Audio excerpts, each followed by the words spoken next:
Everybody ready? Good evening. I'm going to call the meeting to order. I'd ask if you're able to stand and join me in the Pledge of Allegiance.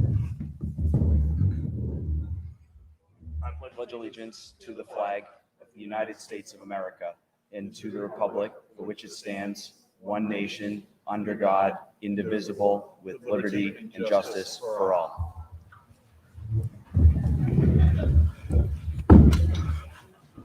So, as we said at the last meeting, if there was anything that was going to happen with masking, we would have a standalone meeting. And so that's why we're here tonight. When guidance first came out, we knew there would be parts of it that would have to be adhered to previously. And that was, there's two mandates. There's a federal mandate that requires students to wear masks in school buses. And there's a state mandate that requires everyone to wear masks in health offices. Since that time, the commissioner had decided to seek from the Board of Education the authority to mandate masks school-wide through October 1st, and then he'd reevaluate. And then in addition to that, he put some other caveats on there, mainly around 80%, and those who were not looking for 80% vaccinated of staff and students in each building. And the piece would be that anybody who was unvaccinated would not be allowed to go unmasked. The Board of Education gave him that authority yesterday. Just a few minutes ago, he submitted his order to school systems. And so that's why we're here today. So I will give everybody an opportunity to say what they want. I would appreciate if you would go to one of the two microphones. I'll tell you up front that I don't want people asking questions from their seats because people are watching this on both TV and online. And so it doesn't allow people at home to hear what you're saying. So that's why I'm going to request everybody go to a microphone and ask your questions or make your statements. So we're going to let people talk first, and then we'll have a discussion about how we administer the policy. I have heard a couple of questions up front, so I'm going to sort of answer those first. Somebody said, what would happen if the school committee defied the authority of DESE?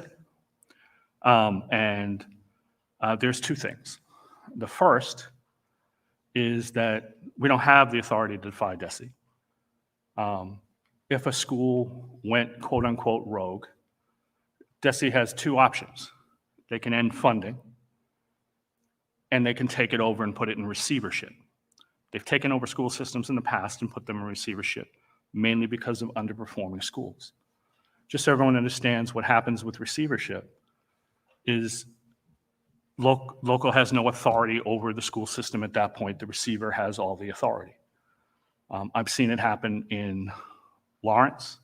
I've seen it happen in Chelsea. I know it's happened in a couple of western parts of the state. Randolph it happened to. And the state's taken towns and cities into receivership. For example, the entire city of Lawrence was put in receivership, and the town manager, Bob Nunes, was the receiver for the city of Lawrence. What it also means is that the receiver negotiates contracts with the unions. Local towns don't.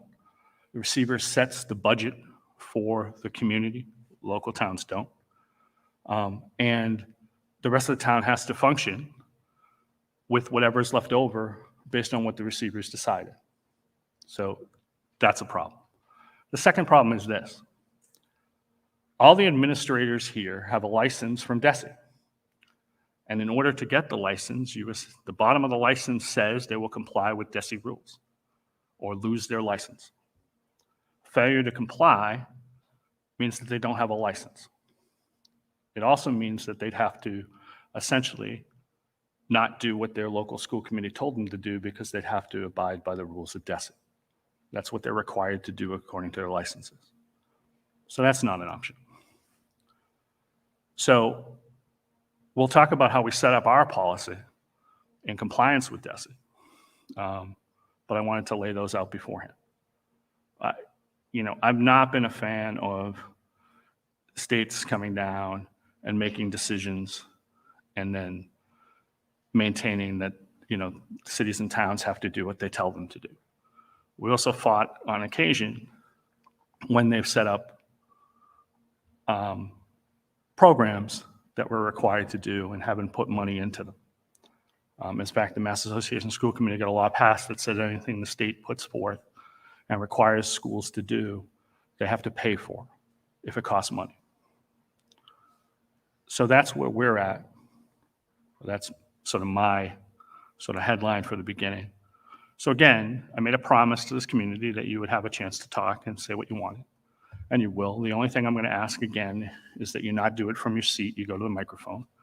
And the second thing is, after you're done, I don't want the same person coming up multiple times to talk until everyone's had that opportunity. So let's try to do it that way, okay? So with that, does anyone have anything they'd like to say? Sir. Thank you. Yeah, sure. Whatever's easier for you.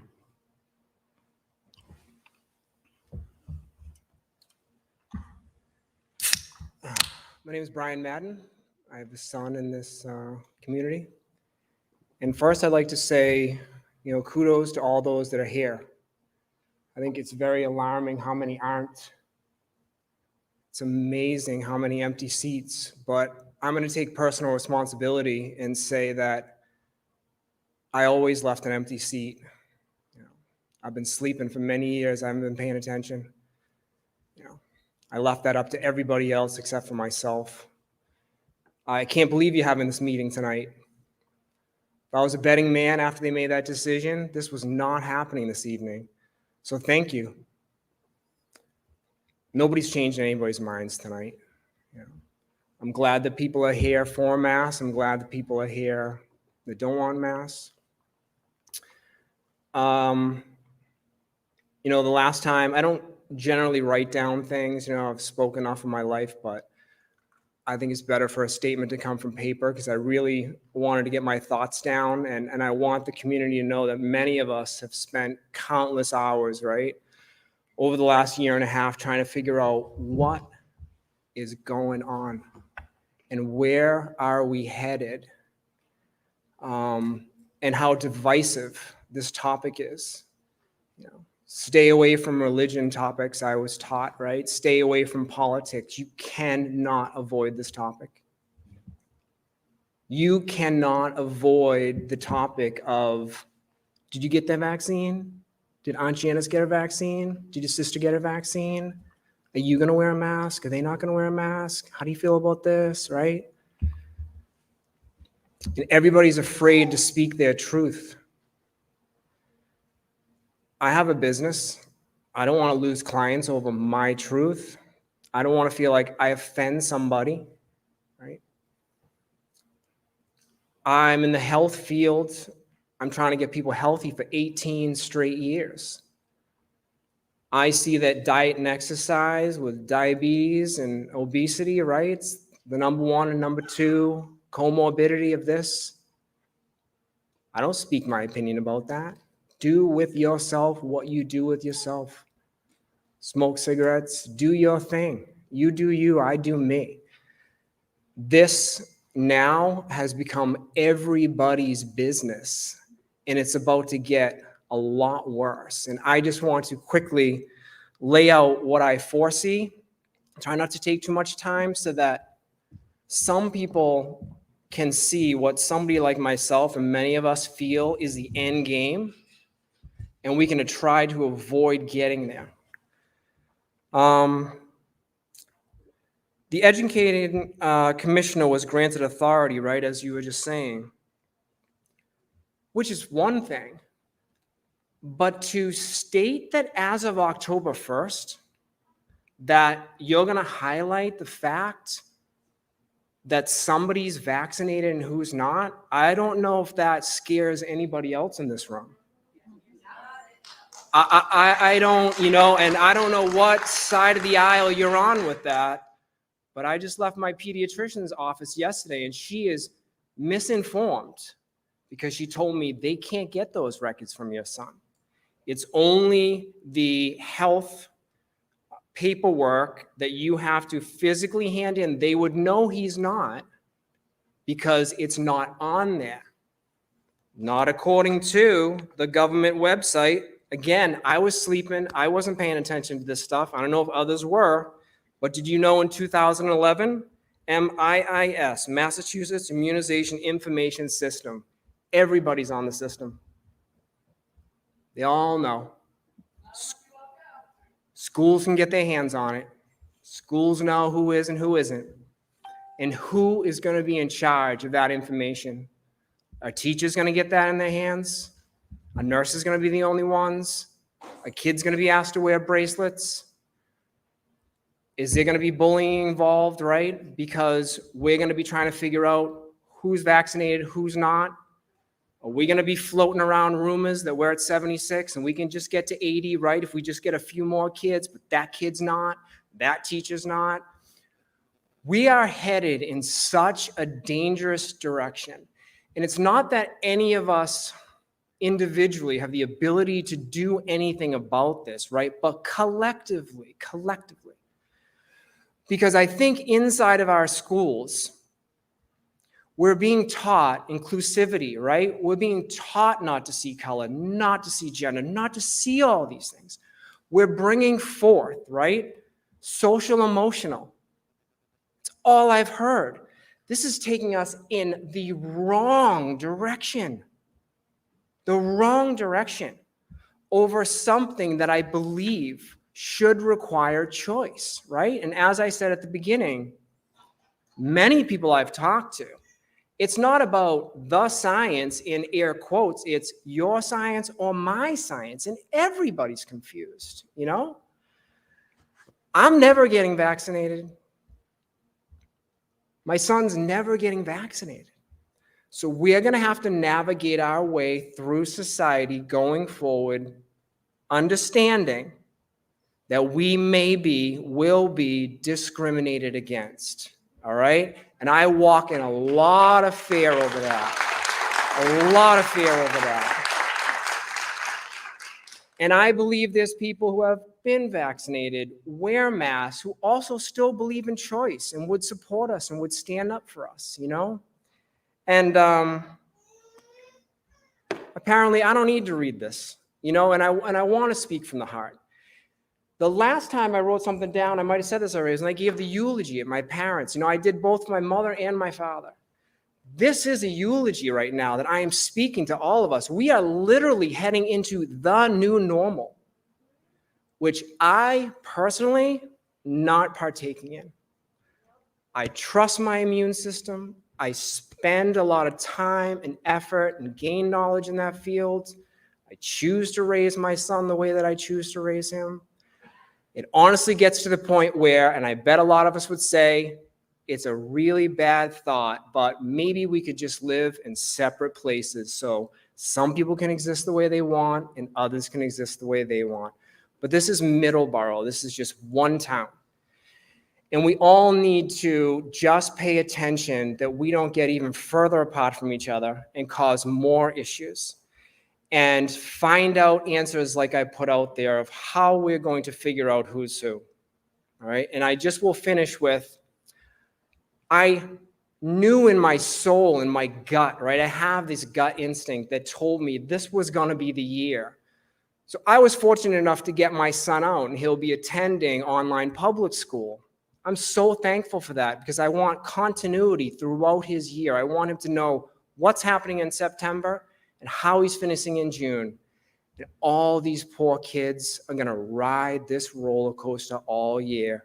They've already lost a couple years. In my opinion, this is year number 3 where we are losing these kids to suicide. I could go on and on and on. Thank you, everybody, for attending. I appreciate you giving me the time. And let's go forth and try to drag more of our friends into this, educate people, and let's work together on this. All right? Thank you. Thank you.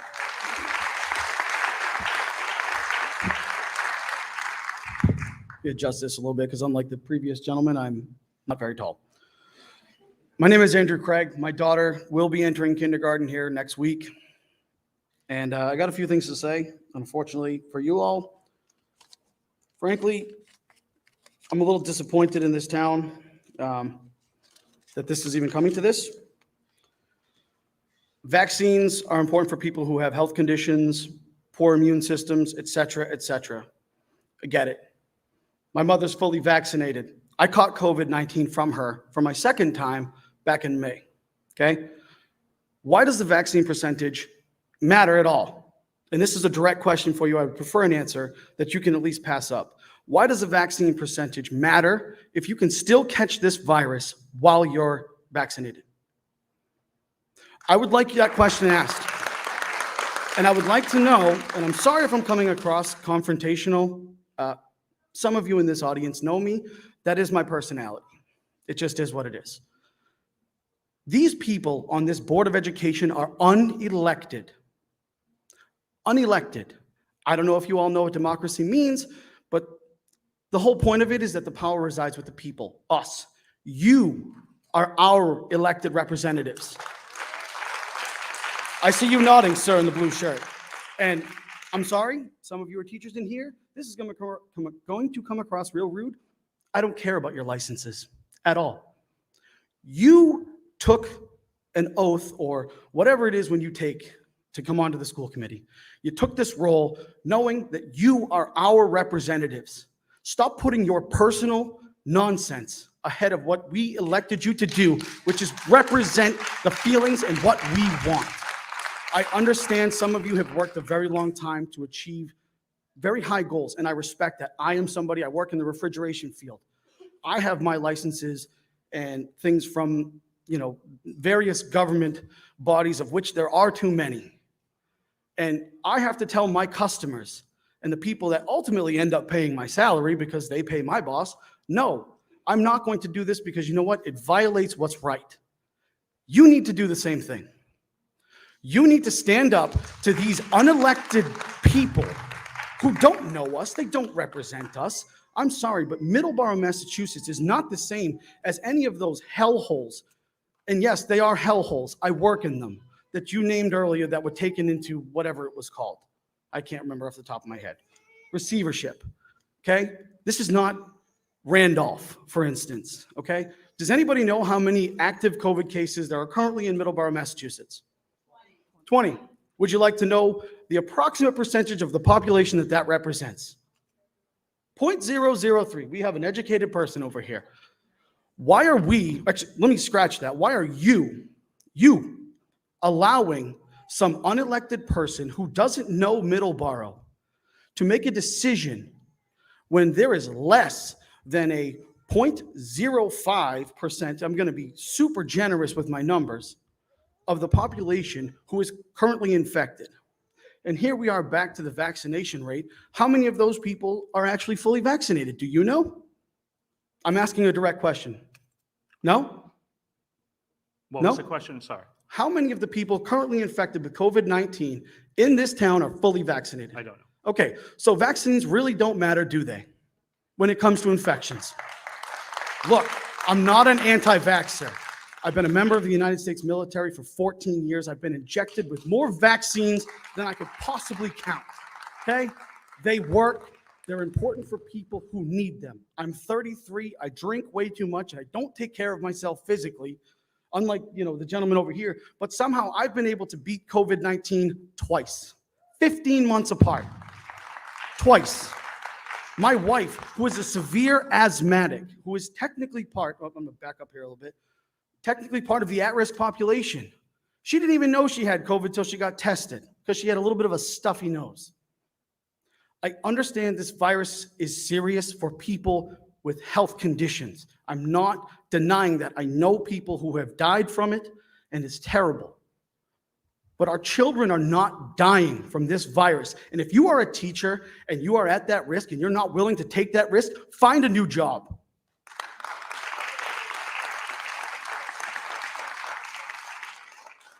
On the Board of Education, I took a couple hours today actually to look up the actual mass code and look up the Board of Education.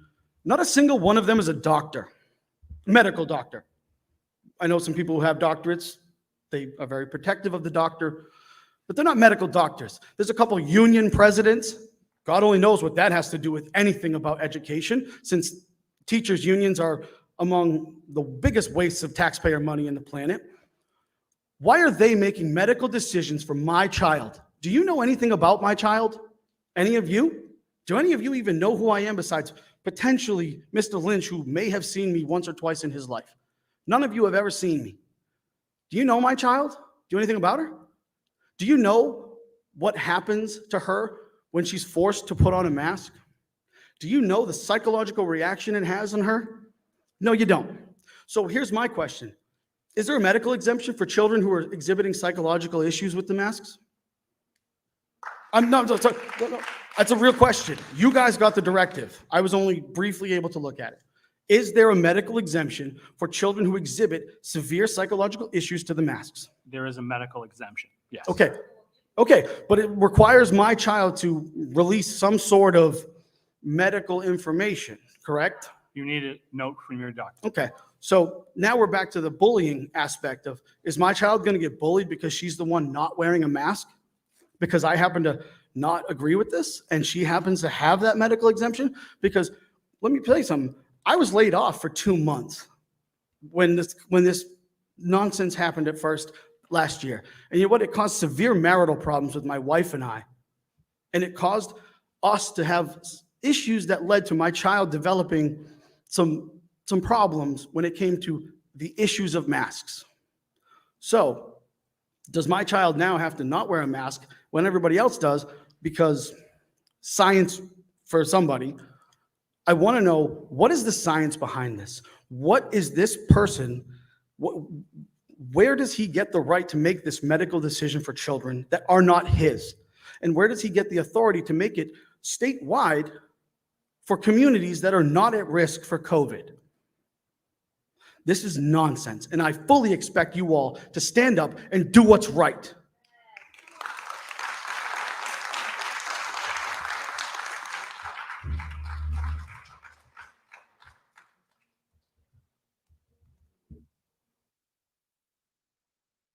Good evening.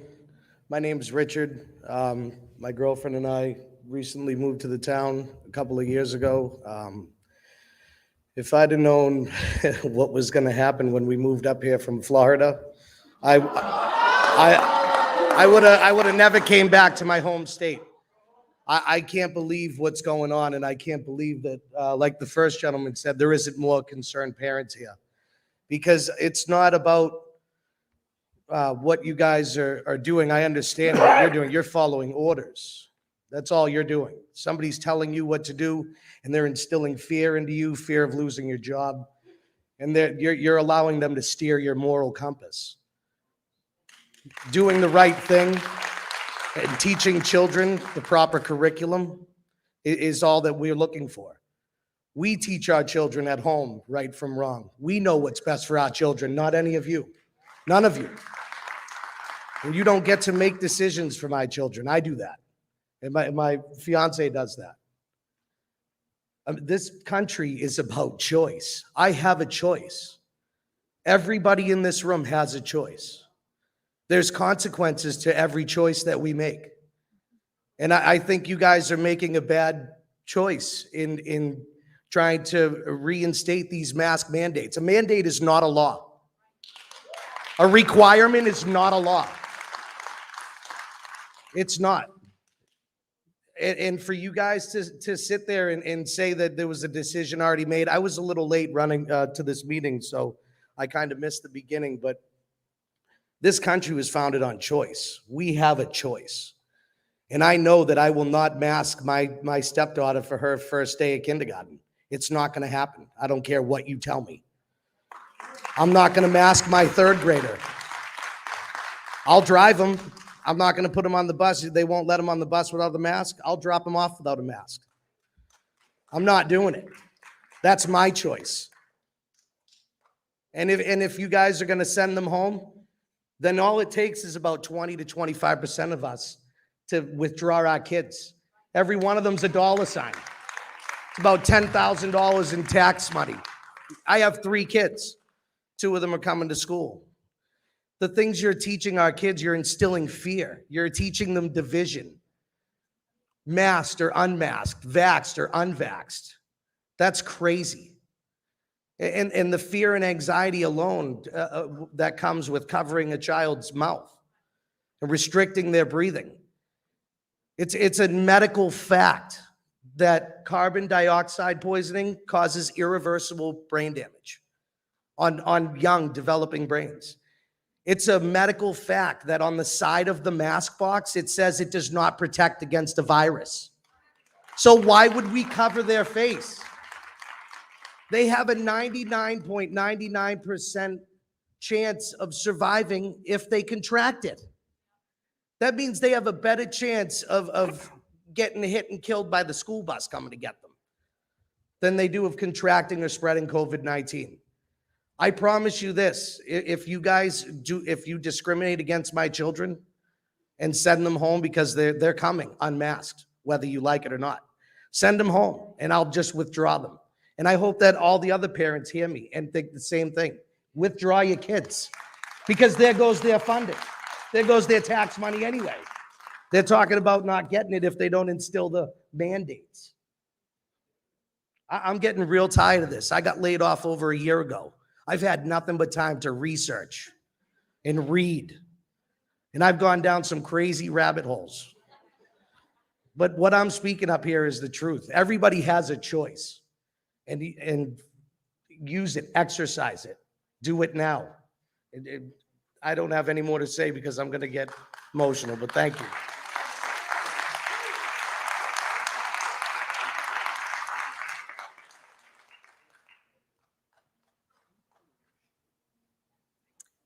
Hi there, good evening. Hi, I'm Michelle Madden. My son, Boston Madden, is a middle schooler, or was a middle schooler here in Middleborough. I withdrew him this year. I withdrew him because of, attending all of the online school committee meetings, reaching out, providing data, providing, voicing concerns about choice, about inclusivity of people who didn't agree with the mask mandates. It was very clear that it fell on deaf ears with you guys. It was very clear. The fact that it fell on deaf ears was even made more clear when people who voiced their personal opinions and their personal agenda on social media. It was made perfectly clear that not only were you not advocating for my child, you were advocating against him.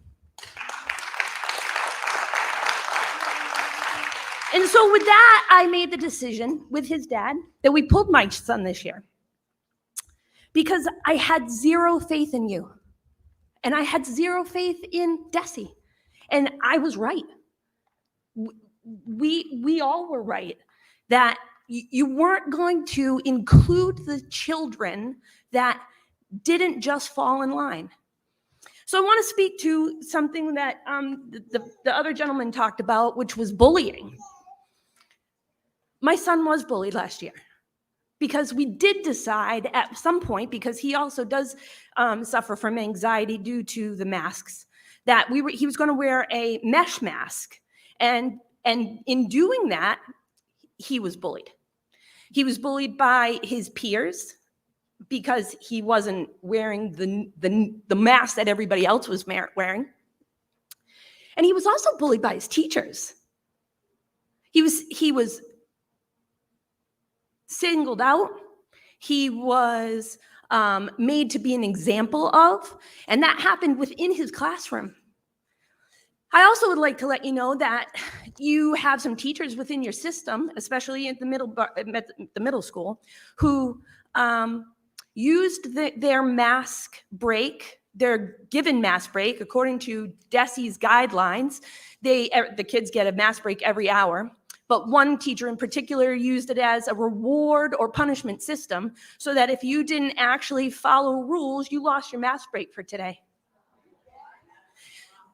So it's really great that you guys want to mandate these things, but how are we dealing with rogue teachers who use it as their own punishment system?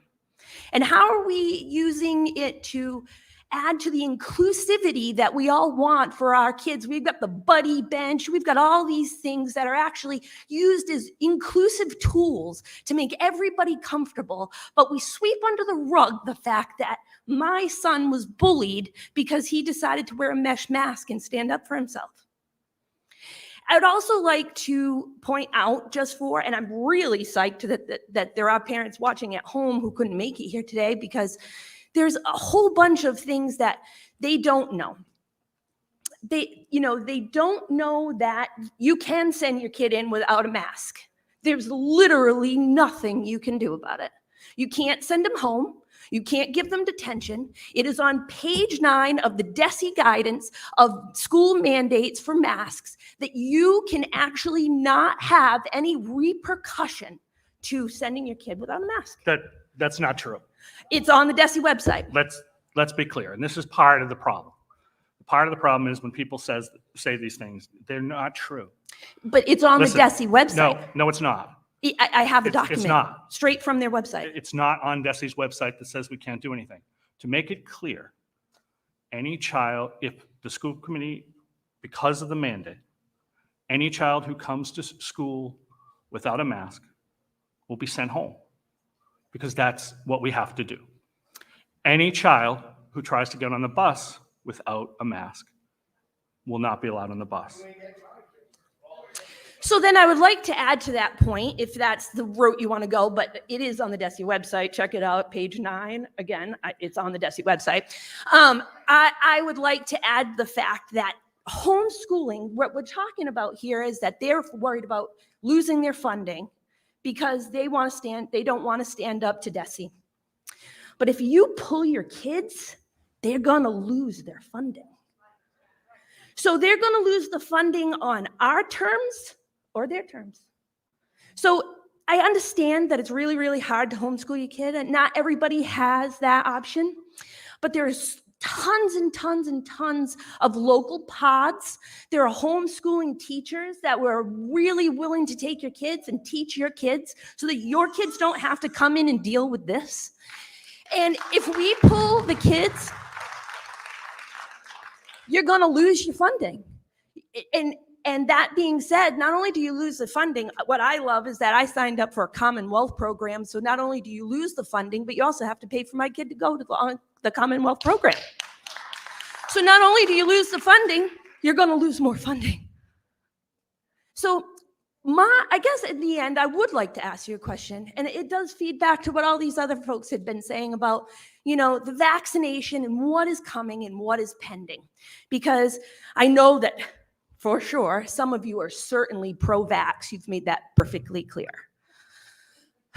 But I am proudly unvaxxed. I will remain unvaxxed. My child will remain unvaxxed, and I will not put a mask on my face or his face. That being said, this year he is pulled from the school system, but I would love him to go. He enjoys school. He loves coming to school, being with his friends. He loves the environment of school. But going forward, and since he's already dealt with the bullying, how are you going to deal with the segregation that you have coming your way? Like literally segregation, which is something we already dealt with the 50s. I thought we had taken care of that problem, but it looks like it's coming. So I'm wondering, and this is an honest question for you guys, what exactly do you have? What is your plan? What is your plan for the segregation? How are you going to include all the children who do not and will not abide by this mandate into your system?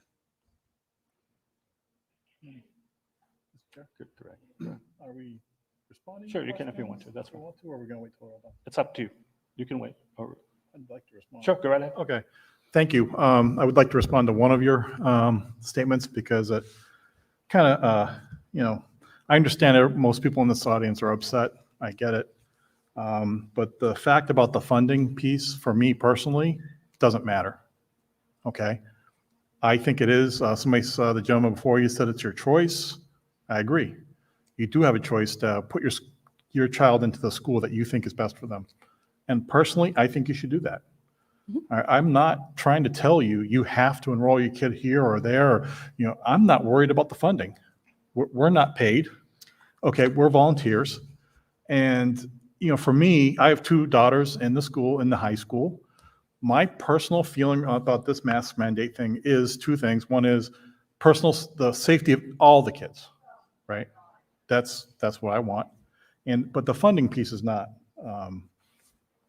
I'm not considering it. I don't know about my other board members, but I don't think that's true. Well, when you opened up this, and I will let you continue, but I just do want to make the point that you said, when you opened up this discussion, sir, basically the reason why you're going to be like backing this mandate is due to funding. I just outlined what the. So your potential- outline was, we're going to back this mandate because if not, we lose funding. All right. So then you can't say that funding doesn't matter, because if funding doesn't matter, let's do it. All right. Let's do it. I was just saying from my perspective. From your perspective, okay, I am not taking into account the funding. okay. The second thing is the vaccine percentage. Look, I'm also in agreement with you about that. Like, that came out of like nowhere, right? And I don't think that right now, tonight, I don't think any of us is discussing whether vaccines are good or bad, or whether the people should be having the vaccine or whatever. I think the only thing tonight is the mask mandate that the Department of Secondary Education put down. Well, part of the mask mandate says that in the future, when 80% of the children are vaccinated, the vaxxed children can remove their mask, but vaxxed children cannot. So this goes right back to your mask mandate, which is, what are you going to do when the vaxxed children can remove their masks, but the unvaxxed children can't? Okay. That's segregation. That is pending. It's coming our way. And you obviously have no clue what to do about it. Well, okay. So yeah, again, I don't believe that's the discussion tonight. We are not going to decide that certain people should be masked, some people should not be masked. I don't think that's on the table at all. It's coming on the table. It Well, absolutely and is we'll have- coming on the table. It We will is. have to deal with it. Okay. I understand. So we're going to have another meeting about that? Okay, I'll see you then. All right. Thanks. Thank you.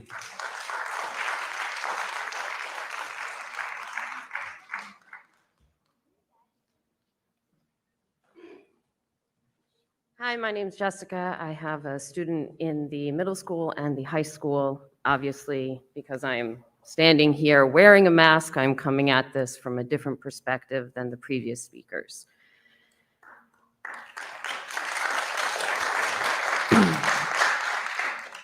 I would like to start by defending the school committee.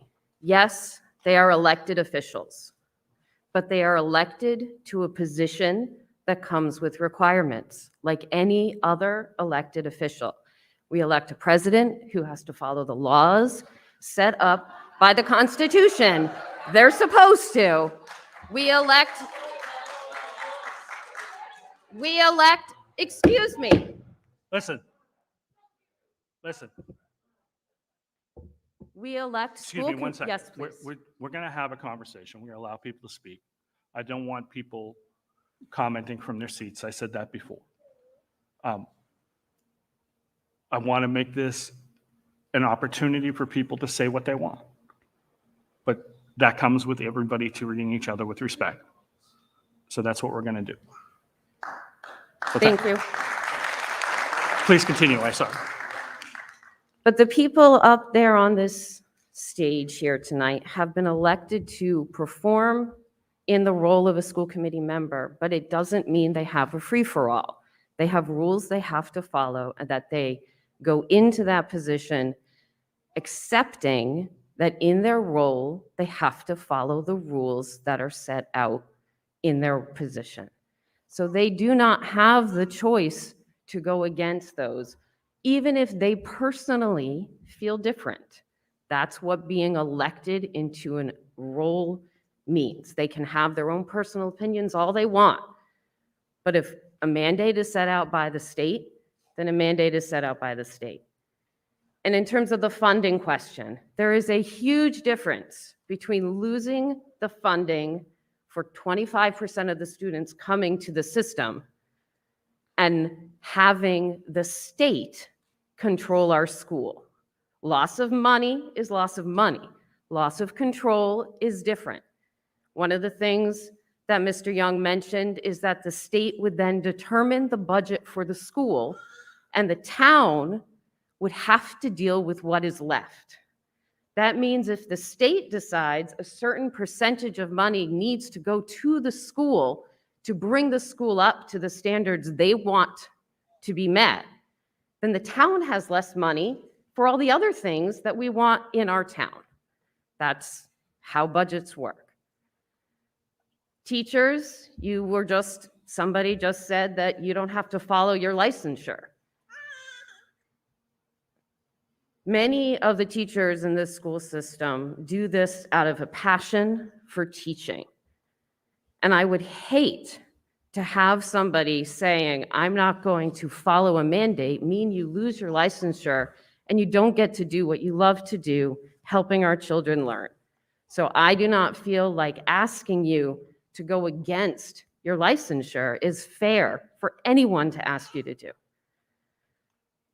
We also had the statement that schools don't get to decide things for our children. That's not true. Schools decide what your graduation requirement is. Schools decide in order to graduate from high school, you have to do X, Y, and Z, or you don't get your diploma. Schools decide that unless you have a medical exemption, you have to be vaccinated against measles, mumps, rubella, all the rest of those things, and have done so for years. Polio, all of those things you have to be vaccinated against in order to be enrolled in the public school system. This is no different. It's new. It's scary, but it's new. We don't know as much as we know about those other diseases, but it is not a brand new process. This is something that has been done before, looking at the overall benefit to the entire community. I agree that saying that only vaccinated people can take their masks off does draw a line. So what is a potential solution? The school system doesn't apply for the 80% exemption and everybody continues to wear masks. Then there's no segregation. Then that's an option. You don't have to take your masks off, then nobody knows. If you're worried, until the state passes different rules for the safety and benefit of our children. Nobody is saying that this is forever. They are saying they'll evaluate again in October. And I'm sure in October they will evaluate again.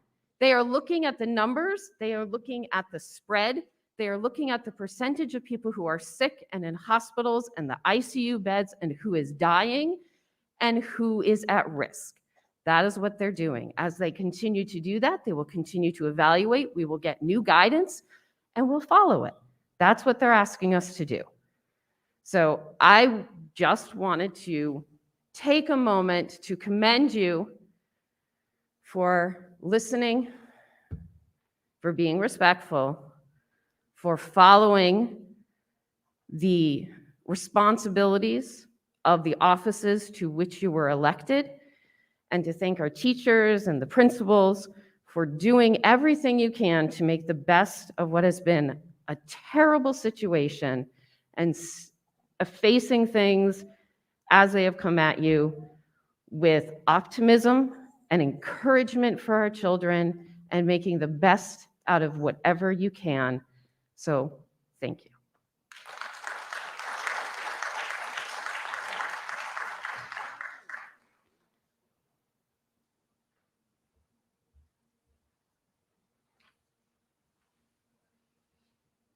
Hi, my name is Emerson Kearns. I'm 15, and I am newly enrolled at Middleborough High.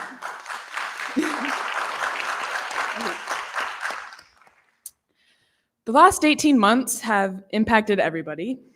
Everyone has their own story about how this pandemic has affected them, not just through lockdowns, restrictions, and isolations, but also individual family circumstances, separate but equally important from the pandemic alone. Our family is no different, and we experienced our own personal tragedy that would have been hard to deal with in the regular world, but extraordinarily challenging in the current circumstances. For the first time in my life, I needed more support than my family could give me, and was very lucky to find a counselor who was able to help me navigate all of this. As I struggled with feelings and emotions that were hard to handle, sometimes I became overwhelmed. My counselor, Barbara, taught me to use deep breathing to calm myself, but when forced into a mask as a condition of my presence in school, that strategy became null and void. I began experiencing panic attacks. The world felt as though it were collapsing around me. My heart would beat out of my chest, and my lungs could never seem to fill with enough air. Despite having a doctor's note allowing me to remove my mask in class, I was more often than not kicked out of class so I didn't infect others. Infect them with what? My anxiety, my grief, my anger? Rather than being shown compassion, empathy, or understanding, I was shown the door, further restricting the few hours I was provided in a classroom setting last year. A few weeks ago, during a heart-to-heart with Barb, she taught me one of the most important lessons. She taught me how important self-love and self-care are, that these things are not selfish. She told me that putting myself first and doing what is best for me is self-love. Everyone has valid reasons for making decisions that are in their best interest. And the messages we are being given that we are selfish for not wearing a mask or taking a shot in order to attend school is not only manipulative and coercive, but adult-sanctioned bullying of children.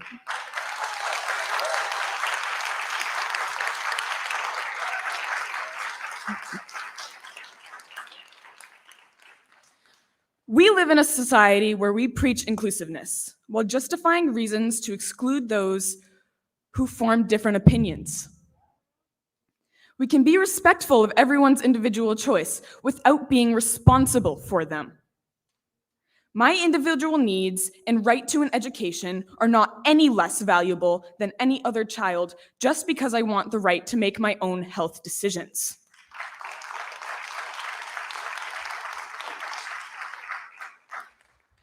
The Fourth Amendment guarantees me the right to bodily integrity. I should not be forced to violate that in exchange for my civil right to an education. My life and my education are equally as valuable. I am worthy.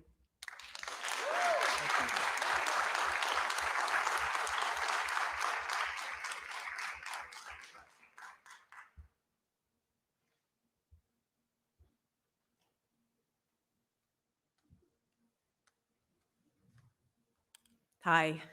I don't usually speak at these things, and I was actually watching online at home. But I felt compelled to come to the meeting because it's important, and I wanted to share my opinion.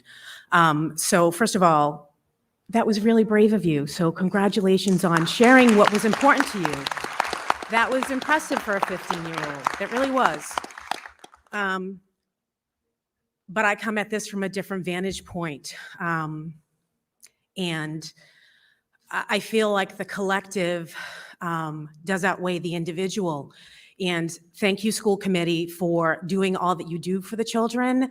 I really appreciate it. I have a 10-year-old and I have a 14-year-old, and I am thoroughly impressed with the Middleborough school system. I am thoroughly impressed with the care my children get in school. I am thoroughly impressed with the education they get. But I also realize that I'm a participant in this, and I have a contract to abide by the rules in order to participate in this public school system. And part of that is I have to abide by the rules, that I will make sure that I abide by vaccines and all that good stuff. May not be making a lot of sense, but I'm also a nurse who has seen the firsthand effects of COVID. Most of my patients weren't children, but this is a really serious virus, and it does affect children as well. We all have statistics that we could Google, and so I'm going to present mine. The American Academy of Pediatrics just put out an article this week that stated that in the past week, in the 50 states, I believe, I'm not sure all 50 participated, but there were 180,000 new cases of COVID in children, just in children, and it's on an uptick. So we've got 180,000 new cases of COVID in children in the last week per this article. The article also states that 0.03% of children die from COVID. So if we were to do the math on this, that's around 550 kids. So for me, that number is high enough. One kid is too much. That if we all have to wear masks, I'm not saying that we don't provide services for kids who have an issue with that, have a challenge with that, and I'm certainly not about segregating the children, but one child is too much to die, guys. I mean, what if it's your kid, right? Are you willing to take that risk that yours is the one kid that passes from this when it could have been prevented by 6 feet separation and a mask? I just ask this because I know I'm not willing to take that risk. So that's just the thought that I want to present to everyone. I think that, do I want my child to wear a mask in school this year? I really don't. I really don't, because it does impact him too, and it impacts her. But if we can still have them in school and have masks on, I'm for that. And everybody's healthier and children don't die, I'm for that. So thank you for your time.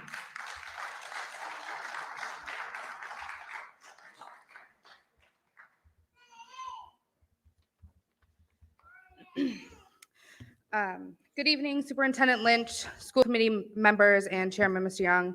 My name is Ashley Otway. I live on Miller Street, and I have one child entering second grade in Middleborough Public Schools. This will be his third year entering the public school system and has yet to receive a normal education. I'm in attendance and have prepared comments to express my disappointment in the Board of Education in the state of Massachusetts, and furthermore, this school committee. The Board of Education has granted Commissioner Jeffrey Riley the ability to force a mask mandate on the least affected members of our community to provide themselves a political security blanket and line their pockets further from big pharma lobbyists, holding our children hostage until they can reach a benchmark they promised the pharmaceutical companies, coercing parents to give their children vaccinated in hopes that maybe someday they can take their ineffective masks off. This superintendent and school committee have gone against their own operating protocols as published on the Middleborough Public School website, in that they represent the needs and interests of all students in the district, and that you will advocate for the Middleborough Public Schools and public education. Instead, you've decided to concede power to power-hungry bureaucrats in a cowardly fashion and claim you have no power or choice in the matter. Truth being told, that you just don't want to lose your COVID funding and any incentive bonuses that the administration may receive. I understand that you are elected and you don't receive compensation for your time here, but our administrators do. Well, I implore you. One second.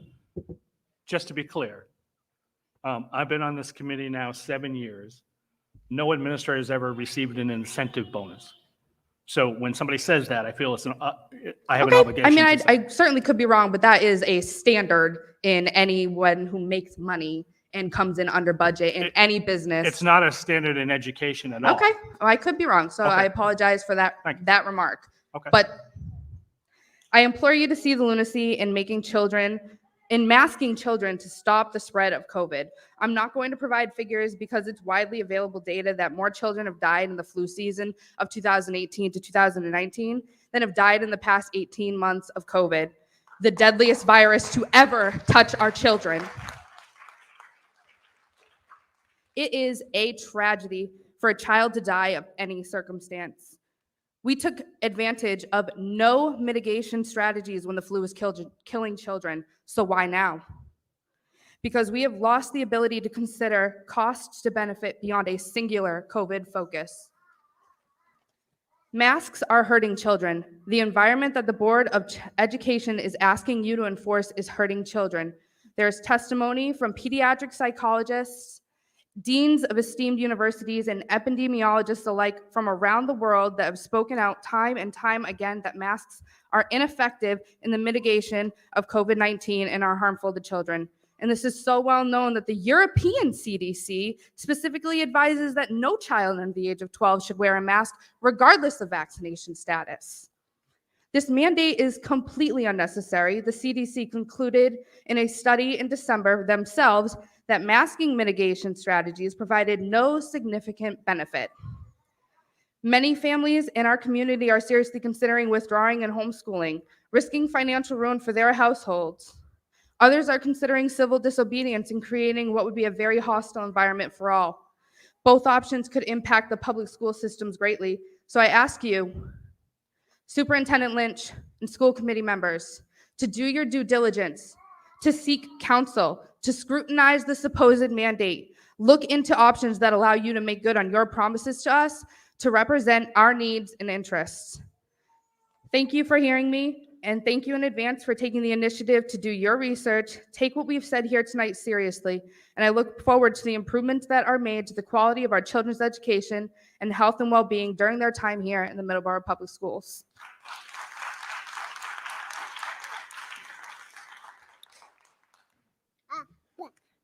Hi, everyone.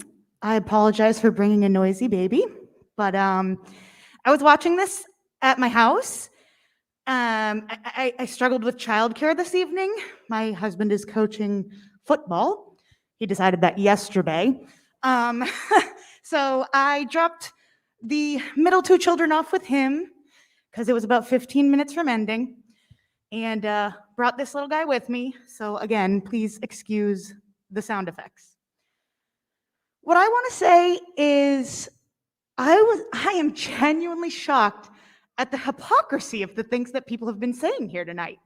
I keep hearing people talking about segregation and people being, oh, you have been vaccinated, you haven't been vaccinated, and pointing fingers. And I am so surprised that nobody considered the alternative in terms of optional masking. Does anybody think that the kids who have the disabilities, the kids with diabetes, the kids with asthma, the kids with health problems might feel a little bit identified if they're the only ones that have to wear masks? Does nobody think that maybe that would be socially uncomfortable as well? Because I'm with you in terms of the 80% benchmark. I think that, who knows when we'll get there.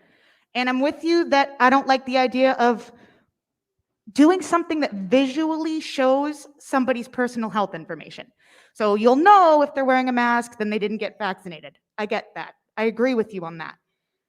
But so why should we have optional masking and then all the kids with health problems get identified? I mean, to me, those two things are one and the same. So I'm not really sure where nobody got off thinking of that part of it, but I'll leave that be. So I'm very confused why everybody's getting mad at the school committee right now when their hands are tied. I mean, first of all, this is for your children's safety. Whether or not you agree that it is, that's what it's for. I mean, do you put a seatbelt on your kids?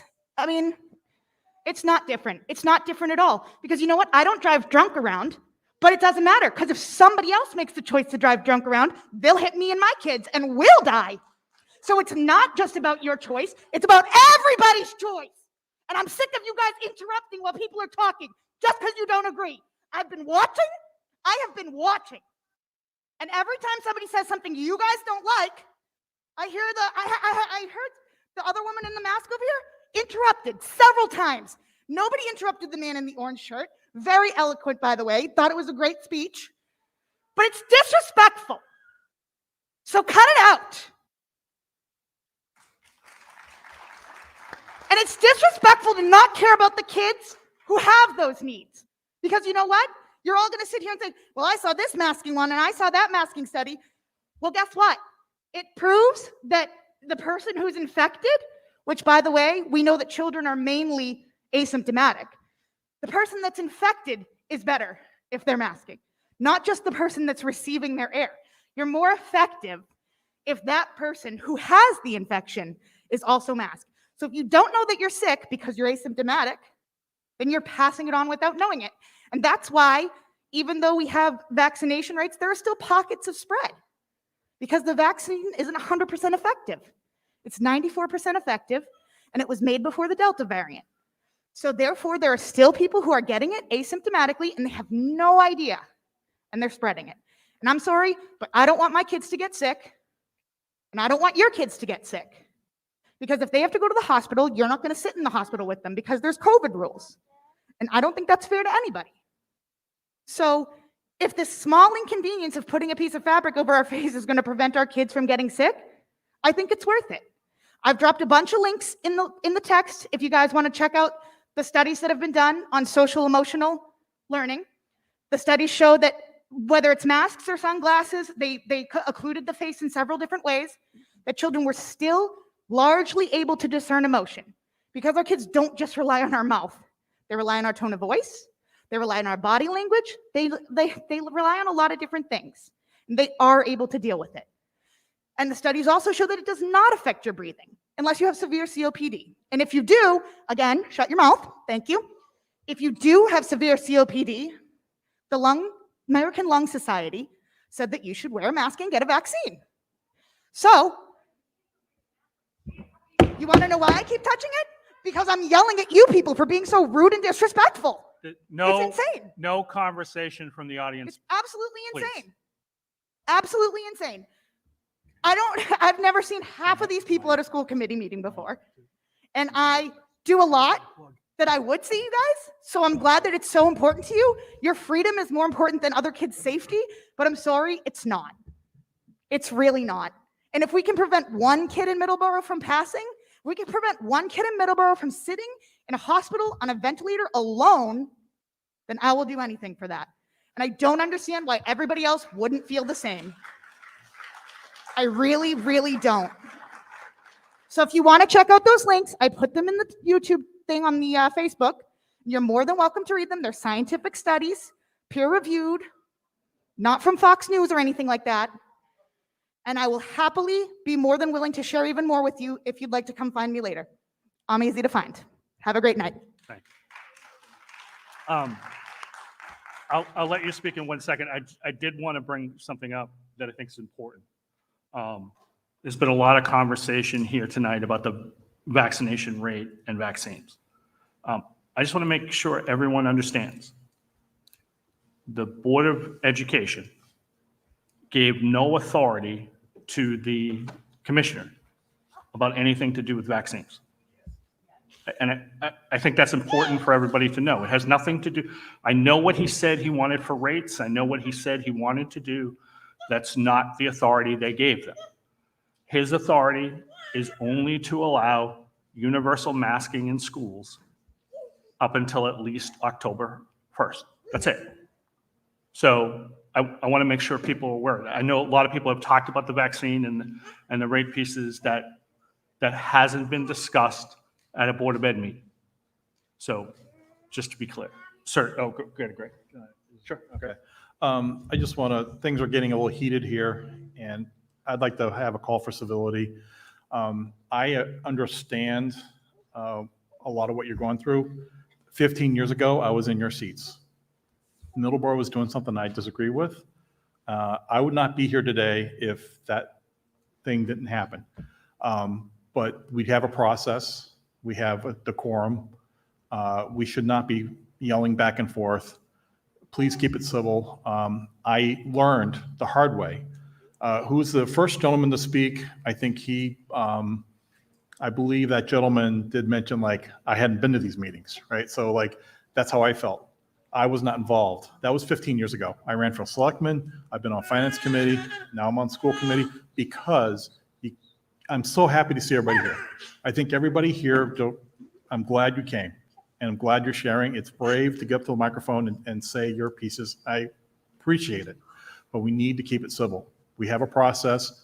We're playing it out, and we just need to make sure that we're being respectful, okay? That's just something we can't allow to get away from us tonight.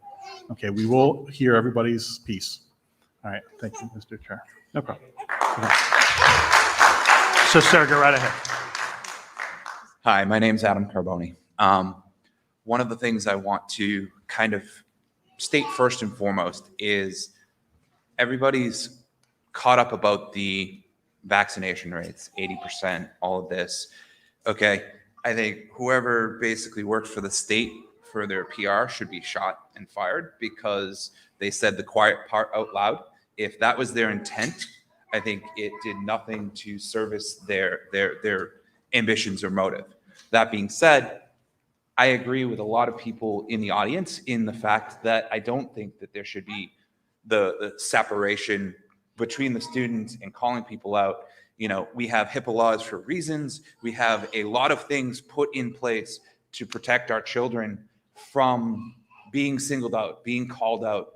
The last thing people in an adolescent space, whether it be middle school, to some extent elementary school, it starts, but in middle school, in high school, the last thing the kids want is to be different or to be identified as different. I think kids are probably a lot more comfortable with it now than they ever used to be, with things that we've been putting in place over the last 20 years or so. I think one thing that I do differ with a lot of the audience on is what the solution is to that problem, okay? If you've ever been to a court case, you've ever been involved, everybody is going to pull their expert witnesses from this side, that side. I have a doctor that says this, I have a doctor that says that, okay? At some point, you can find an expert to see anything that you want. And we are all Google medical experts at this point after 3 years of dealing with this. I think that to some extent, whether you agree with the risk or not risk, that is ultimately what this is coming down to. A large portion of the audience doesn't agree with the fact that their COVID provides a risk. Maybe we can, I have my own reasons why I think that is. People have brought up mainstream media, people have brought up all different sources as to why that may be. We are pretty much, although the audience here doesn't represent that, I think we are probably pretty much divided 50-50 in most of this. We see that in our elections where people come out, we see all of that stuff. People have different opinions. A couple of things that I want to kind of identify. So honestly, personally, I will state the fact I'm vaccinated. I felt safer. That was my personal choice, okay? I have 5 children. I have 2 that fall into a category that they are not able to be vaccinated. I have 3 that fall into a classification that they could be vaccinated. Honestly, personally, I'm in probably the camp as a lot of parents right now, is the fact that, I'm uncertain about this vaccine. It's a new vaccine. It hasn't had 10 years of approval. I remember the fact when we were going through these same conversations for our youth about the HPV vaccine, and there was a lot of problems with those original vaccines, and they found those out over a course of 2 years of study. So I'm in the same fearful case, but where I'm at is I'm not in a case that I want to put my children out into the world unprotected, especially my little kids. Yes, there's a minute risk, okay? And however small, I'm not putting I evaluate risk every day with my children, okay? I'm very unlikely to give them any risk. I'm going to do whatever I can, wherever I can to protect my children, no matter how small the risk is, okay? I know how you guys feel. A few years ago, my children, I was dissatisfied with what I was getting from the Middleborough Public Schools. I was there. I made the choice. We took at that point, it was 3 kids home, okay? We homeschooled them from 3rd grade till 6th grade, okay? I know what that's involved. That is a choice, okay? And that is a choice that anybody can do. And there are great resources, and our town has great resources for people that choose to do that. Okay. The point that I want to get back to is people have talked about the fact that the country was founded on choice. I actually disagree with a little bit of nuance on that. The country was founded on freedoms. Okay. The freedom, and we all know them. Okay. The young lady eloquently spoke about one of them. Okay. But it has been tested time and time again before the Supreme Court that your freedoms end when they cross another person's freedom's boundaries. That's how it's defined. That's how it's been stated by the Supreme Court. It's been held up again and again. Okay? And everybody talks about, let's just make it a choice. Okay?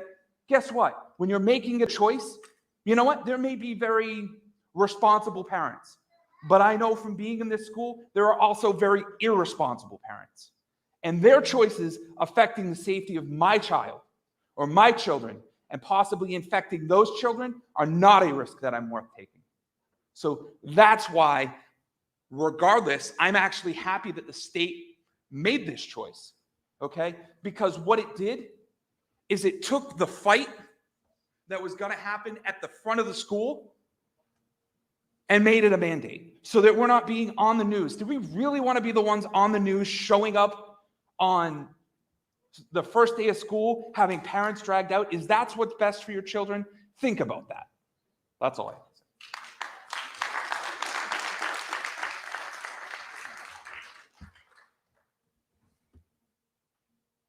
Go right ahead, man. Please. Hi, my name is Jessica. I'm a Middleborough resident, business owner, single mother, and I'm just gonna share my personal experience. So this is Willow. She was born 2 pounds in February of 2020, February 19th at South Shore Hospital. 10 days went by, I had visitors, I had people in and out of my rooms, business as usual. Then everyone's wearing masks, and then everyone is allowed no visitors, and she has to stay in the NICU.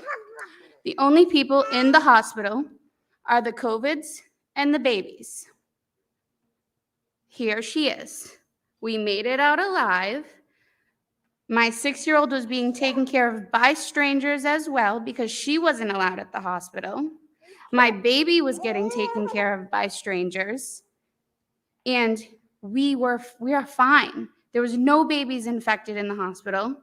There was none of that. So from my personal experience, we can keep promoting the fear and all of that, but the chances of it happening are slim to none. The science isn't backed yet. The science has not been determined yet.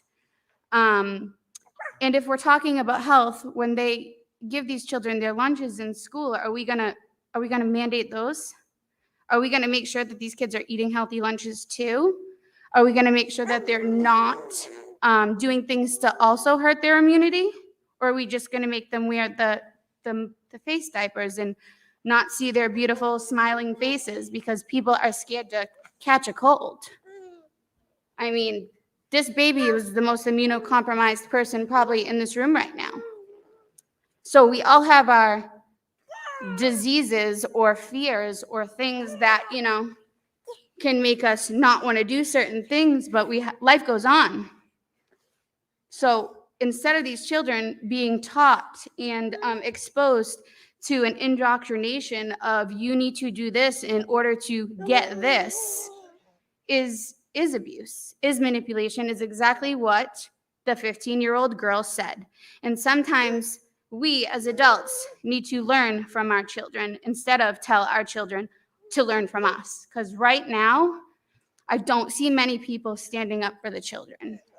And it's very sad for me to raise children as a single mother, business owner, during COVID, having a baby in the NICU alone because people fear they're going to get sick, but yet are not eating right, are smoking cigarettes, are doing exactly everything that first speaker said. So if we're going to mandate this and make it a health thing, then it needs to be all around. And that's really all I have to say. So thank you. Yay, Willow. Yay, Willow. Go right ahead. Hi, my name is Stacy. I have 3 children that have gone through Middleborough school system. I want to take this opportunity to explain why my husband and I chose to buy a home in Middleborough. We chose to buy our home in Middleborough because we unfortunately lost our 6-year-old niece to an asthma attack. She died on Christmas Day. She was a student at MCC, at the MEC, I'm sorry. And the community, while just came around, they were overwhelming in the support that my family received during that hard time. Christmas Day, I can't tell you how many people showed up to the house with food and gifts for my 15-year-old nephew. And now I sit here in front of this community who is divided by hate and fear. And I am disgusted at the fact that this is what this has come to. I pulled my kids from school last year. We homeschooled them. It was the hardest thing I've ever done. And I give so much credit to teachers and to the whole school environment for all that you do for our children. But I want you guys to really just kind of open your eyes. What is this mask mandate protecting our children from? There has not been a single child in Massachusetts who has died from this virus. Not a single one. Do you know, and I'm sorry, but I have to say this, 1 micron of COVID is 40,000 times smaller than a single strand of hair. How is this mask going to protect our children who aren't even at high risk of contracting this virus from this virus? And how is this going to protect our children while they're eating lunch or taking a sip or on their mask break? Please explain that to me.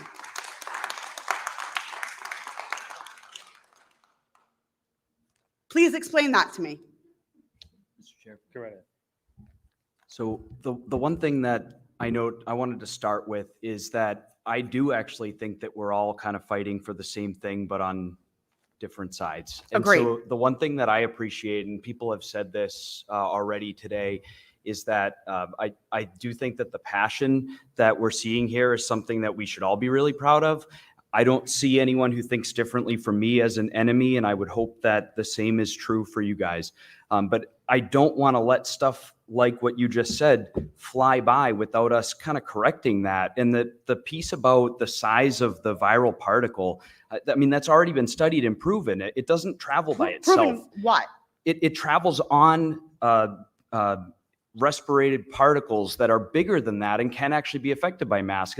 I believe that this, correct. The mask can't protect us. no, they do. And that is studied and proven at this point. And I will tell you right now that when I say studied and proven, I don't mean that I'm, searching on, a news website or something. I mean that, just go to the NIH PubMed repository and just Google it. How and just about search it. how about the fact that Fauci, is that his name? Like the almighty doctor has already stated that these masks aren't helping.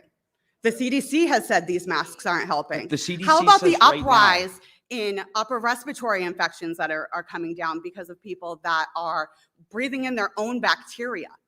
How about the uprise in tuberculosis that's been dormant in people's respiratory systems for years, but now they're active cases of tuberculosis? How about that? That's science. That's facts. If you're looking for a response, I mean, I believe that the science is very well studied at this point that masks do help. Kids do get sick. Kids do die.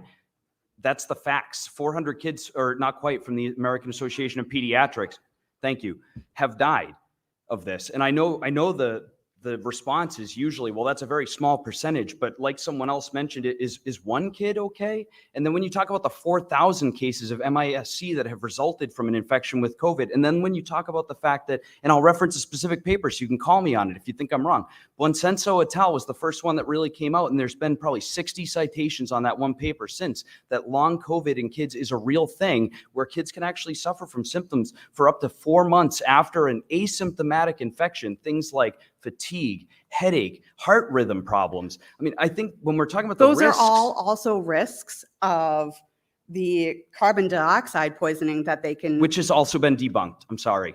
It's not true. It's not true. Okay. There was a letter that was sent to the school committee really that appreciate the referenced an time. article about CO2 I poisoning. said what I had to say. I appreciate everything. Thank you very much. I'm all set.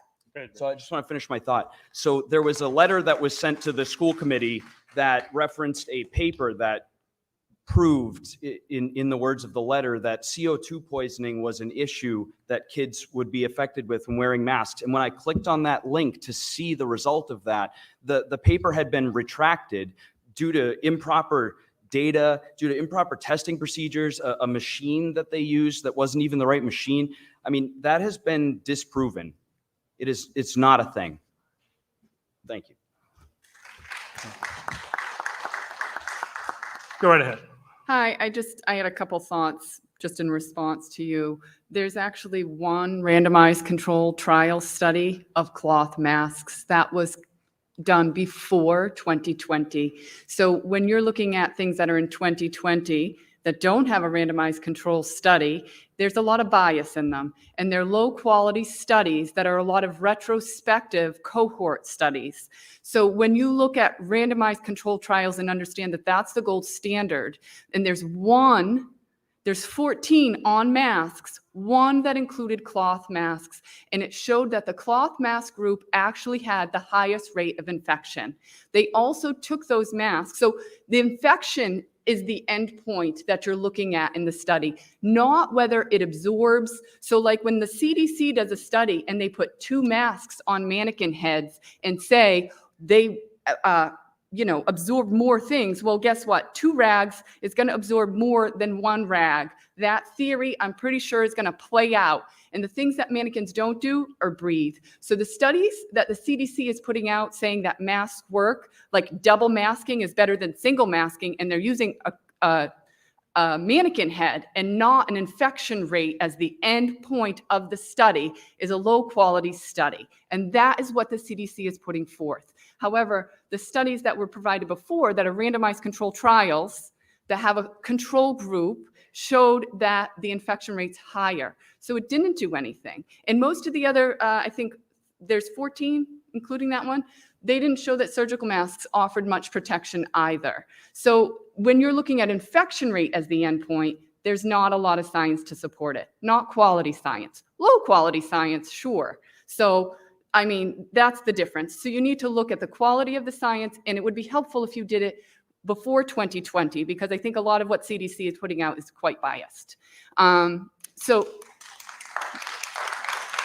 And that study, by the way, looked at filtration, which is not the endpoint of the study, but they did compare filtration between an N95, a surgical mask, and a cloth mask. And it showed that the cloth mask actually had almost 0% filtration quality. It can't. All it can do is absorb moisture. It can't filter anything. And because there's a force behind your breath, the force, when it hits the barrier, goes in the path of least resistance. So once it hits that barrier, that force drives your air out the sides and up here. So you, sir, in the beard, having that beard there, keeps that from being tight-fitting so that more air can go out. So if you really believe in the mask, you probably should have shaved your beard quite a long time ago, because you can't even be fit tested for an N95 mask. I know, because I have been multiple times. And the emails I got for the men, please do not come unless you're clean shaven, because you cannot get a tight fit. So I think if you're going to preach, you probably should maybe shave. So I just wanted to clarify. And the N95 being NIOSH rated, filtration has about 95% filtration, and it only protects the wearer. It's actually designed to allow the particles out so they're not trapped. So it doesn't do anything as a source control. It assumes you're in a contaminated environment. So that means when you're walking around in your N95, you are protecting you very well if you're clean shaven, but you're not protecting anybody else. And the same thing, and I think the surgical masks, according to that, the filtration that they studied was about 37%, which is better than the 0% the cloth mask got. And once it's damp, which is about 20 minutes, which in healthcare, we're prior to this, we were to change it every time it became damp, which from your breath is about every 20 minutes, which is not what's happening in society and in the community. Once it's damp, it's not absorbing more moisture. And then you don't go from patient to patient to patient, because you would be cross-contaminating. So if I went in to see this patient and I got their germs on the outside of my mask, or my mask, my germs came out of my surgical mask and were on the front, and I went to the next patient, I would be bringing this infection to that patient. Yet we go from the bathroom to the lunchroom to the classroom to the playground. They fall on the floor, they pick them up. This is not, whether masks work or not, children aren't capable of handling them in a way that they can do it with infection control measures in mind. So sorry, that was a sidebar. That's not even what I'm supposed to talk about. I just wanted to respond to your comment that studies have been proven that masks are effective. Low quality, retrospective cohort studies show that masks work, but not gold standard randomized control trials. Okay, The other thing that was a little misstep was I noticed that some of the school committee members corrected some of the speakers when they misspoke, about what DESE guidance said, or, but nobody corrected the lady in the blue shirt over there when she commented that you cannot attend school unless you're vaccinated. So I just was giving anybody on the school committee an opportunity to correct her on what the current law in Massachusetts on whether you can attend school with the full complement of vaccines that are required.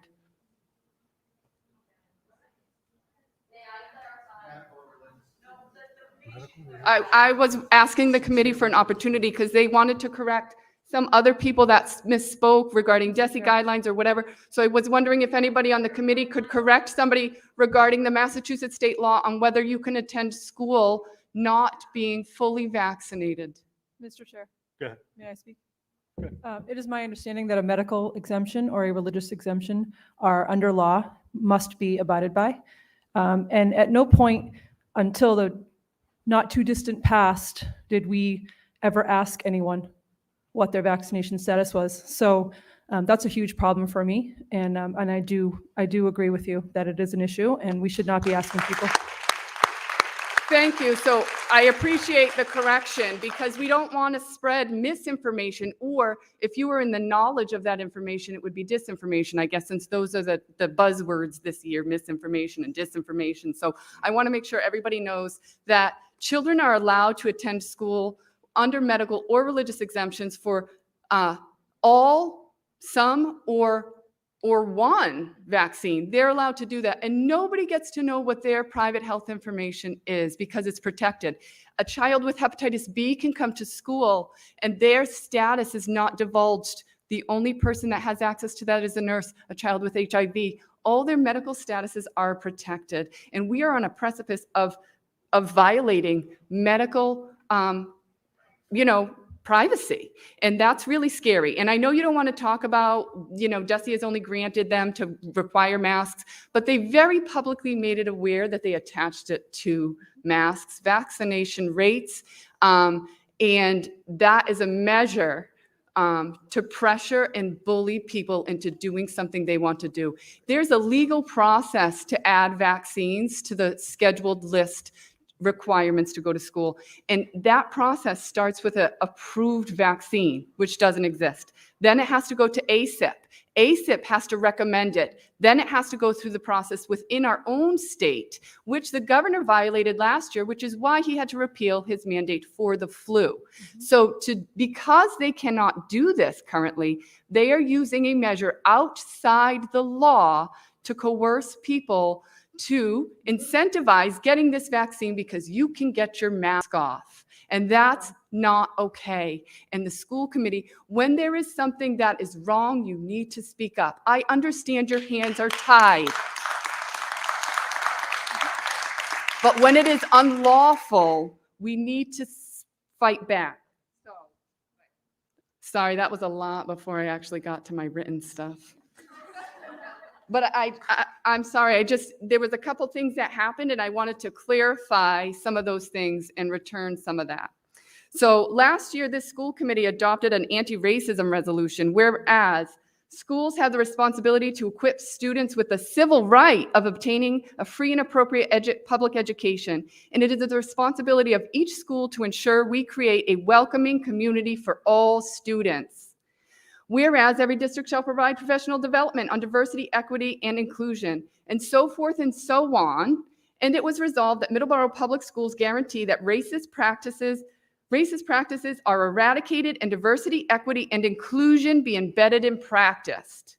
Well, I would like to point out that diversity does not begin and end with the color of our skin. In order to provide equity and inclusion to all, we must recognize all types of diversity, including but not limited to ethnicity, religion, age, gender, gender identity, orientation, medical status, diversity of thought and opinion. On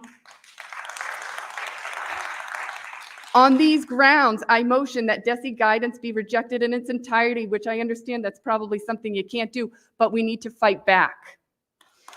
It in that it lacks practices in line with this resolution, as the guidance in its essence is discriminatory and segregatory by establishing a practice which creates two separate policies based on an individual's medical status and age. By creating a two-class system in which some are afforded rights and privileges while others are held to another standard based on their age, medical status, religion, and/or race, speaks to discriminatory practices of the past in which separate but equal was considered satisfactory. Replace black and white with vaccinated and unvaccinated, and we have established a system of medical apartheid. The same erroneous propaganda that blacks, Jews, slaves inherently carried disease and filth that would make others sick led people to accept these practices and remove these groups from equal access to society. It is being repeated here and now. By stating that young children or otherwise healthy individuals are vectors for disease that they do not have, and applying punitive measures is not only erroneous, it's discrimination. We need to send a clear message to the government and DESE that discrimination will not be tolerated here in Middleborough. We certainly cannot begin to teach our children what we will not repeat the sins of our past through educating them on the history of discrimination while simultaneously adopting and enacting the same discriminatory practices. The practice of claiming to have moral standards or beliefs with which one's own behavior does not conform is the definition of hypocrisy, and we need to teach by example. As only 28% of the Black community has been vaccinated, this would unfairly impact this population, certainly establishing a racist practice within our schools. The racist history of medical experimentation on Black Americans no doubt contributing to this mistrust of the medical establishment. It would further persecute those who would vaccination conflicts with their sincere religious beliefs. It would otherwise usurp a parent's right to make decision for their minor child based on their understanding of the risks and benefits, individual health histories, cultural practices, and duty to act in the best interest of their child. Slaves were masked as a means to dehumanize, silence, and separate. Freed slaves were forced to carry papers to prove their status and gain access to certain aspects of society, such as travel and education. And this was repeated in Nazi Germany with yellow stars, papers, and displacement in ghettos. Slaves, Black Americans, and Jews alike were experimented on by the medical establishment in the name of science for the good of the whole. The atrocities of World War II were so egregious that the establishment of the Nuremberg Code, which has been adopted by the US and has extended to general principles of medical practice and medical ethics, states the voluntary consent of the human subject is essential. This means that the person should have legal capacity to give consent, should be so situated as to be able to exercise free power of choice without the intervention of any element of force, fraud, deceit, duress, overreaching, or other ulterior form of constraint or coercion, and should have sufficient knowledge and comprehension of the elements of the subject matter involved as to enable to make an understanding and enlightened decision. Use of cloth masks to prevent viral transmission has not been supported by one single randomized control trial, which is the gold standard for studies. They have been given emergency use authorization by the FDA because they are unable to establish the ability to prevent disease and are by federal definition an experimental product. If those studies were proven, then the FDA would have guaranteed that. And those masks could be labeled, but they can't be labeled to do something that they have not been proven to do. More importantly, there is not one study that examines the long-term adverse effects of having children wear a mask for 8+ hours a day, 5 days a week, 180 days. But there is significant concerns for how this will impact them not only physically, but emotionally, psychologically, developmentally, and cognitively. The government has had plenty of time, 18 months, to study the adverse effects of mask wearing, but they have not spent $1 doing so to prove that it is safe. There is not a study that shows that there is not an ill impact on their health, their mental health, their physical health. Rhode Island just did a small study that showed that babies born during this pandemic scored 22 points lower, 2 standard deviations lower on cognitive tests. We don't know why, because you have to set up the study differently. All we know is the data part, okay? So there is not a study that shows it's safe. So you can keep saying that masks are proven to do something, which they're not proven to do, but you can agree that you followed such and such science, and I can say, well, I like this science, but neither of us can say that there's a study that's been done that shows that it is safe for children to do long-term. 8 hours a day, 5 days a week, 180 days of the year. None. So I think we can agree on that for sure. Education should be the great equalizer, but it is being weaponized. To consent is to give up your civil right to participation, to not consent, is to give up your civil right to participation in education. Schools are being used as tools to dole out punishment for not accepting medical interventions for which is not their role or their expertise. Teachers should not be held accountable for enforcement or persuasion of medical interventions, which a cloth mask is. Minors are not situated to make fully informed medical decisions. School districts, teachers, bus drivers should not be responsible for administration and monitoring to many children whose breathing is restricted or has undergone an experimental shot, to which has not been established what the adverse effects are, what to monitor for, and how to treat. To require masks or shots for a free and appropriate education that all children are afforded as their civil right would remove their free power of choice through the use of fraud, deceit, duress, overreaching, ulterior form of constraint or coercion. This holds true for staff, that these measures as a condition of employment violate the Nuremberg Code and their civil right to equal employment opportunities. The only solution is to uphold the resolution that diversity, equity, and inclusion be embedded and practiced, is to guarantee that choice in all matters, including but not limited to wearing a mask and taking a shot. Otherwise, people enacting such policies are hypocrites and racists. So the true character of society is revealed in how it treats its children. That was Nelson Mandela. He knows very well what apartheid is, and I think we can do better here in Middleborough.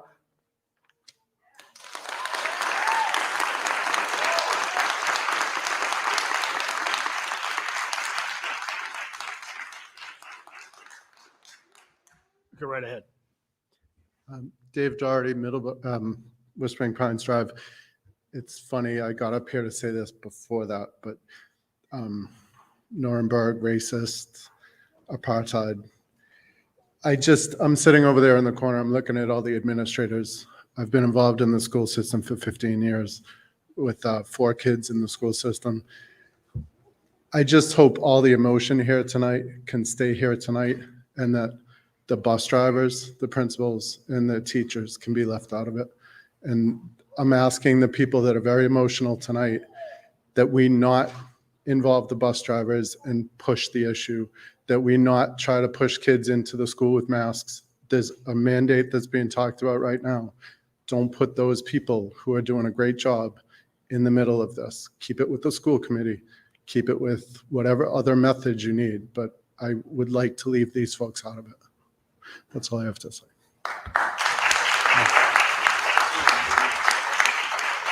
You've been waiting a while, sir, so go right ahead.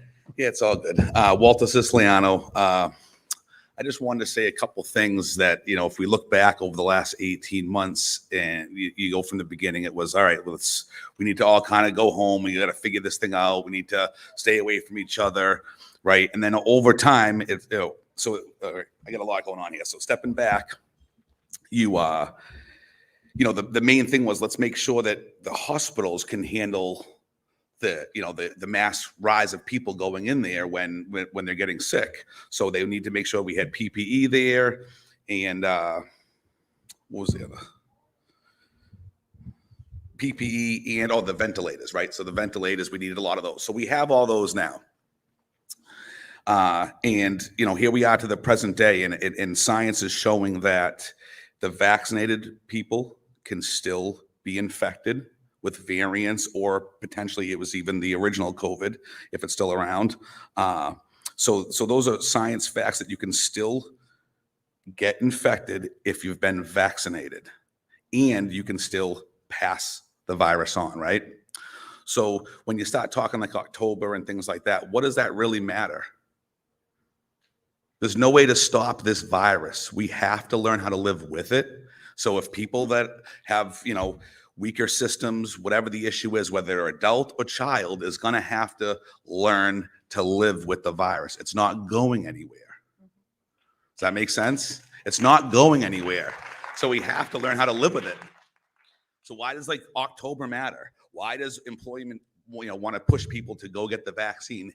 It supposedly makes you not get as sick if you get the virus. So that's on you, right? So if you get the virus because you didn't get vaccinated, you're the one who might get more sick. Okay? So that's the choice you made, not to get vaccinated. You may got really sick. Again, it's on you. You may not have. Whether decisions for your own children, that's our decision, not the school committee, not this DESE group. All right, so there I went. I went a little rambling on some facts on where we are today. My last thing is I have a question for you guys. Can this township have a vote where we can either comply with the DESE or not comply? No. We vote township. If they decide to put us in receivership, so be it. The town votes. If we have more than a majority, we move forward not complying. If we have a majority that wants to comply, then we comply. Can we do that? We can't do that. Why is that? It's not allowed under the law.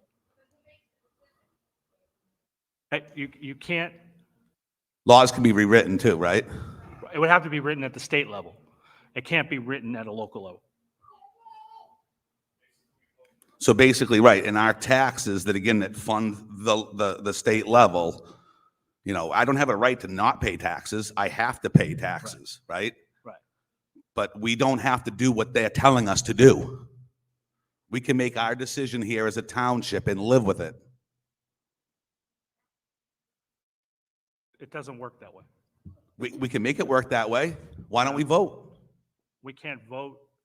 We can't vote to opt out of, we would essentially as a town have to opt out of the state.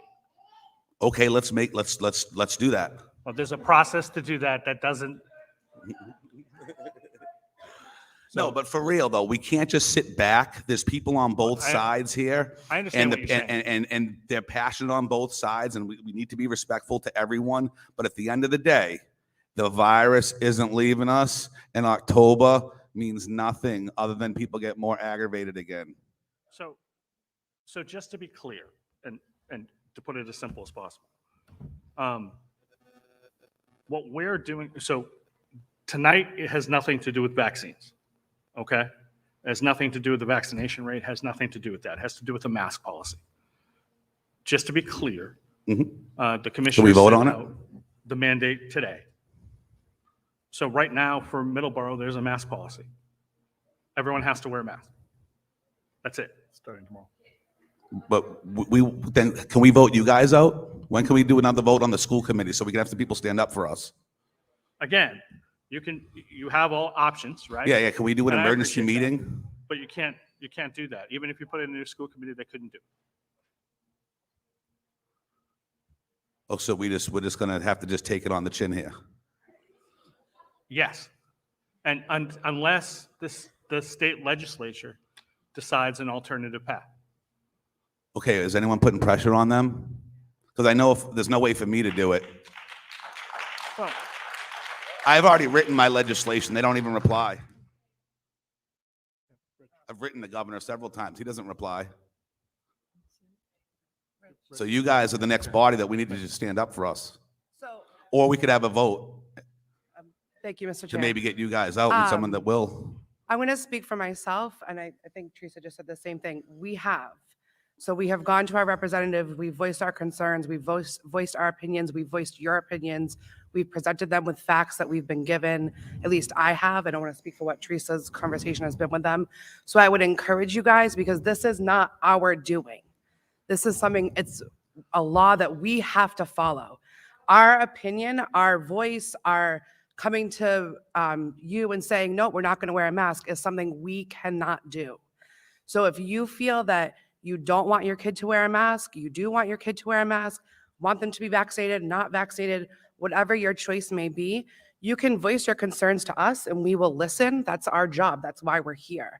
but we can only do so much. So I would encourage you to not only attend these meetings, but to write to our representatives, to email them, to call them, to have conversations with us, like many of us up here have already. I know personally, I've received probably 30 or 40 emails or so the last 2 weeks from people. I'm sure some people here have emailed all of us, if not just me. I've tried to respond to all of them. I've asked your questions to the representatives that we have, and they're doing their job. So I'm putting as much pressure as I can on them. And like I said, I don't want to speak for other board members, but I would assume that they're all doing the same. So I would encourage you to do the same as well. Yeah, and that sounds great, but nothing's going to happen. But the more people that put pressure on them, the more things will happen. Mr. Chair. So That's can, why can you're this all town, here. can we have a But vote in that's this why you're- township? That's why you're all Even here. if it's You're another all night, here. even if it's another night, can this town, maybe it's outside the school committee, can the town vote on whether or not the town thinks the students at large should wear masks or not? It would be a non-binding vote. So what rights do we have as parents to send our kids to public school? You know, we the people, remember that? Yeah. You have to, if you want to send your children to public school, they have to wear masks. No, that's not true. We don't have to comply, and we need to vote. It's not a one-way, that's not democracy, where this one clown in the state gets to make decisions who doesn't even have the credentials to make those decisions. He can pound sand. I'm just telling you And what you happened. guys, have you guys actually, like, do you know what the town's stance is if we had a vote? Do you know what the town's stance was? Is it 60% would not want masks, 40%? No. Do we know? We don't So know how what would the- you guys advocate to those people? How would you even have that conversation? Hey, the majority of our township is fed up. They don't want masks. I think by people You guys are just accepting it on the chin, right? by the people who have contacted us. And I got to tell you, a lot of it is, it varies at times. We get different people sending us different things. Quite a few people have wanted the mask mandate in place. Some have not, quite a few people have not. So we've gotten material from everybody over the course of, I would say, since we announced that we were doing this. Okay, well, it's not acceptable when this virus is not going away. The kids are not wearing masks in 2022, in 2023, in 2024. They're not. So we need to put our foot down now. Mr. Chair. Yeah. I agree. So.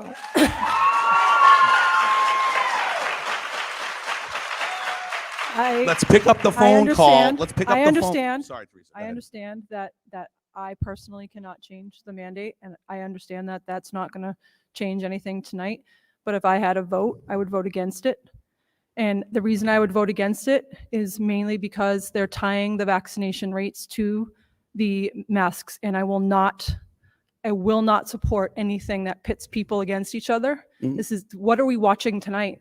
I'm listening to all of this tonight. This is what we're going to see in our schools if we continue this. I will not support it for my children. I have a sophomore. doesn't even make Who's a sense. 15-year-old who's going to go into school, and he's going to be masked for however long because he's not going to get vaccinated. I have a 10-year-old who has to think about this and has high anxiety, and I have to think about her. I'm a parent first, and I will not support a mandate. And this gentleman from DSE, the DESE, right? He can't protect my kid from a school shooting. He can't protect my kid from other diseases that come around. And we know the masks only work somewhat. They help slow down the transmission. I don't know what's up with this thing because I got a loud voice. So anyways, it doesn't make sense. And for us just to sit here and take it on the chin when we all know you can still get the virus when you've been vaccinated. You hear that, vaccinated people? You can still get the virus. And that's cool that you got vaccinated. I'm totally cool with that. No big deal. Like, that's what you want to do. But I want you to understand the facts and the science. You can still get the virus. So get over the vaccine and get over your mask. Pony up. That's it. I don't mean to be so like forceful here, but seriously, we need to wake up and we need you guys to advocate for us. And if you're not gonna, it's gonna be a short tenure. And I know you guys are all volunteers, so it's all good. But seriously, we need people to stick up for us. Do it.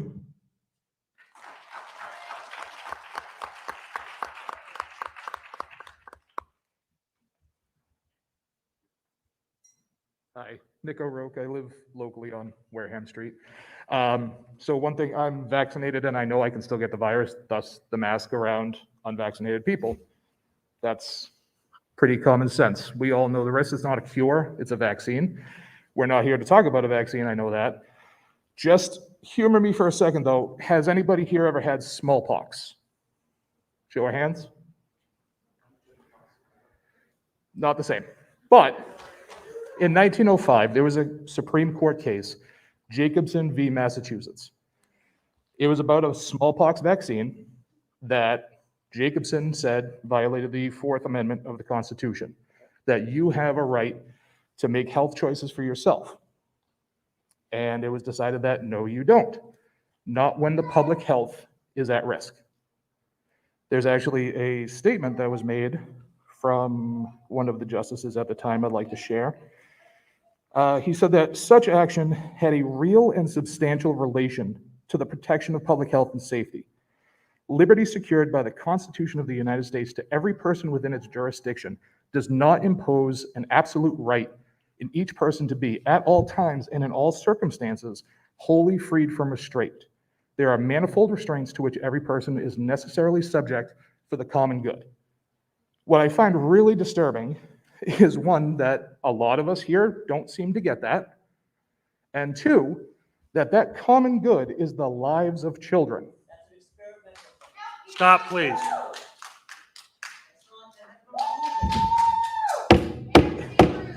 Again, stop. So now that has to do with vaccines. So to do with masks, last year, in July of 2020, Chief Justice Roberts, a conservative justice, for those of you keeping track of the politics behind this, upheld that decision in regards to masking mandates, saying that a mask mandate is fully legal and constitutional if it's for the common good, which it is. Now, why I bring that up is because there's been a lot of talk about, well, I don't agree with masks. I do agree with masks. It happened. The mandate's there. I don't know if any of you up there would like to come rob a bank with me, but if you're up for breaking laws, then break the mandate. Right. But it is constitutional and legal. Please, again, not while other people are talking. So that's my point. I don't know why we're still debating the mask mandate. It is out of these people's hands. We've been going on for what, 2.5 hours now? And these people have families and homes and lives to get back to. And we're fighting about something that is out of their control. They just want to discuss how to make this as easy for the kids as possible, and how anybody can stand up and, basically have the same energy that you would with like the Target cashier who's not taking your coupon and say, well, maybe you should take it or whatever. Like, it's a really weird sort of energy. But yeah, anyway, that's what I had to say. It's fully legal. I don't know why we're even debating this. I think it should be just move on and try to make this as easy for the kids as possible. Thank you.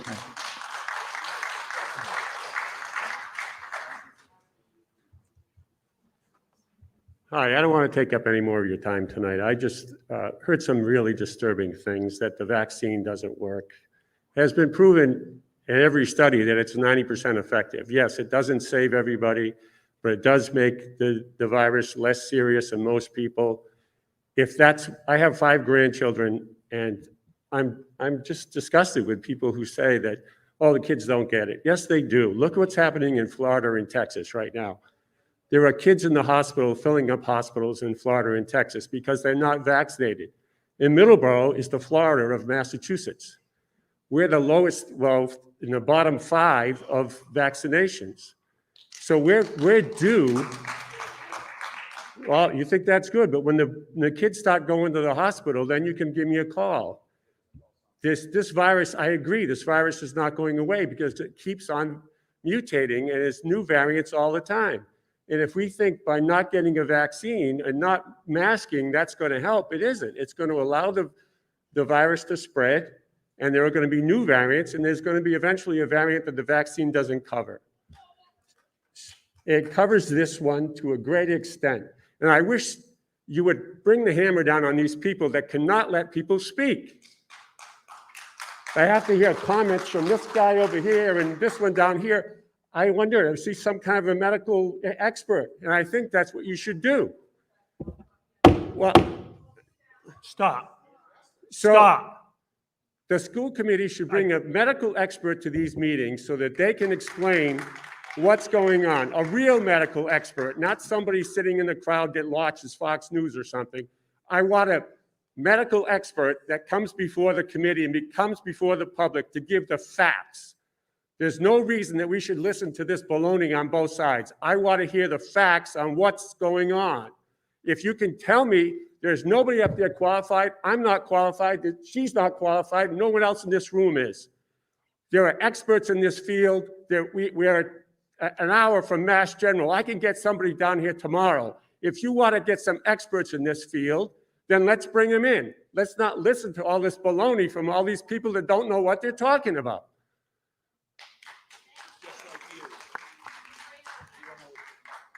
This woman over here dealt with over 70 COVID patients. I know, I live with her. And she did that while we had my sister-in-law dying of cancer in our house on chemo, immunocompromised. So you want to point fingers and say you don't know, she knows nothing? Try again, sport. Supreme Court case that upheld the $5 fine that Jacobson refused to pay, not get his vaccine. Okay? You just Dershowitz yourself. Now, did the commissioner, when he passed down this mandate, did he require all male staff, faculty, janitors, bus drivers to shave their faces clean? That's a question. No. No. Okay, so now all their masks are done. So are you going to say, the 16-year-old kid that just spent all summer growing his goatee, you're going to make him shave so that his mask works? No. And that's the problem. The gentleman that still has a mask on, when we were sitting in here, he pulls it off, wipes his face, grabs it, adjusts it. What do you think kids are doing? They're going to do the same thing, only they're going to be picking their nose and wiping it on the mask and touching their friend. Like, the masks do nothing. It's like an infant swim diaper. It looks cool, but it doesn't do anything.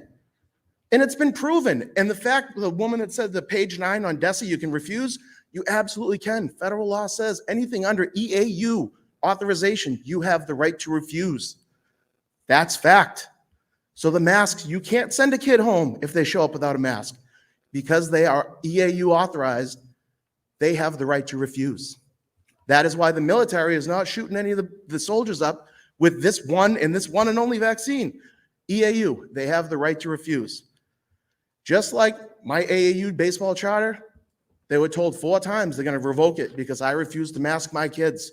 Games, practices, guess what? 2 years, not a single sniffle. And what happened to our charter? Nothing. We're still playing. Because it's a mandate. It's not a law. If you guys keep saying it's a law, I suggest you take civics class again. It has not gone through the proper process to become a law. And you guys need to start teaching civics again in school. Civics. Civics. Stop. If you keep saying law, it is civics. Not go back and forth again, please. Hey. I'm just saying. You know what? Go ahead. He got his rant. I'm actually speaking truth. Civics. It will teach you how a law becomes made. I got a 15 and a 12-year-old that don't know that stuff. They've learned it in the past couple of years fighting all these mandates. Yeah, they now have a crash course in civics, and it shouldn't be that way. They should be goofing around. And for them to now say, throw masks on now, what about all summer? We've been to 3 different states playing softball. There's soccer teams that are traveling all around the country, baseball team, Little League World Series. None of those kids are masked. Now we come back to school and we got to put a mask on? Why? Why? This guy has no clue what he just mandated down. What he did is what everyone else is saying. You're creating a 2-class system and you're bullying kids for something that doesn't work. So when my kids show up without a mask, You need to know that federal law says until they have a full FDA approval to stop a virus that the box says they can't, it's EAU. They have the right to refuse to wear it, and you can't do a thing about it, just like page 9 of DESE. So, medical professional, dealt with tons of COVID, big fat guy, around hundreds of kids all year long, no mask, didn't get a single sniffle. 20 years of being stupid. Now the past 20, I've been eating good. I haven't gotten a cold. And she's come in from COVID patients. Not scared. Doesn't affect anybody, including my sister-in-law that was on chemo with severely compromised immune system. She didn't even get a cold. Cancer got her, not COVID. So stop with the mask crap. All of these kids have had sleepovers, dances, barbecues, softball games, baseball games. Now they're going to come and sit down and you're like, oh, you need to wear a mask. It's too dangerous. Cut the crap. I'm done with this stuff. October 1st is the 2-week deadline. Remember that? March 17th? I do, because I got off a chairlift when they closed the mountains because skiing is dangerous. Doing something healthy is dangerous outside. That was 2 weeks ago. More than 2 years, almost 2 years now, right? So October 1st, you think that's the deadline? You guys are soft.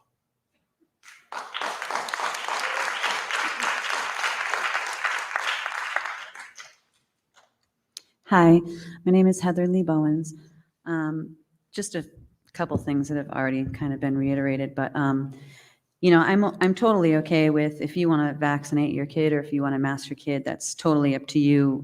But we shouldn't just respect people that make the personal choice to mask. We should also respect people that make the personal choice to not mask. That was something that was put in DESE, that those that chose to mask should be respected for their choice, but it wasn't put in there originally in the documents that people that chose not to mask should be respected as well, which is unfortunate. And just like other people have said, you know, if it says right on the side of the box that these masks do not protect anyone from COVID, I just can't, it doesn't take a rocket scientist to figure out, like, why are we forcing our youngest population to put these masks on if it's right there on the side of the box that it's not going to keep people from getting COVID that wear them. It just seems crazy to me that we're willing to put our kids through that for something that's plainly on there.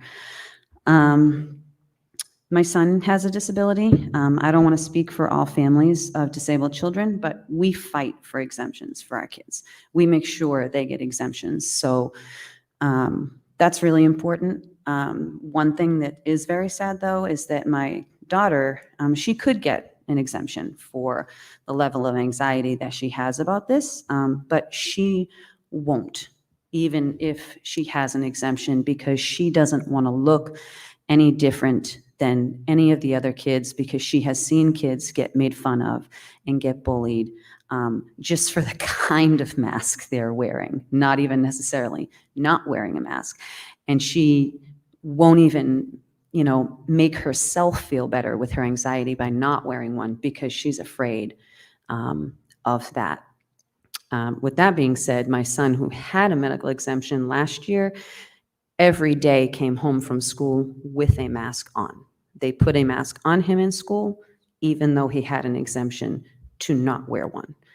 That's concerning, extremely. Also, the October 1st deadline, we all know, is completely arbitrary. We know that the goalpost is constantly moving by authority figures. The state and DESE just keeps things vague to give people false hope, and it's nothing's going to change. They're going to keep going on with the directive that they see fit, not that's necessarily good for our kids.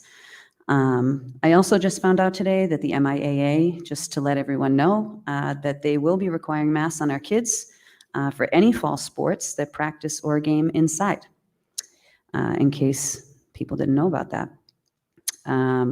In which most fall sports are outside, but things like volleyball are not, I'm assuming. Also, our children have a right to a free education, regardless of if they can or want to wear a medical device on their face. As far as I know, most people know that.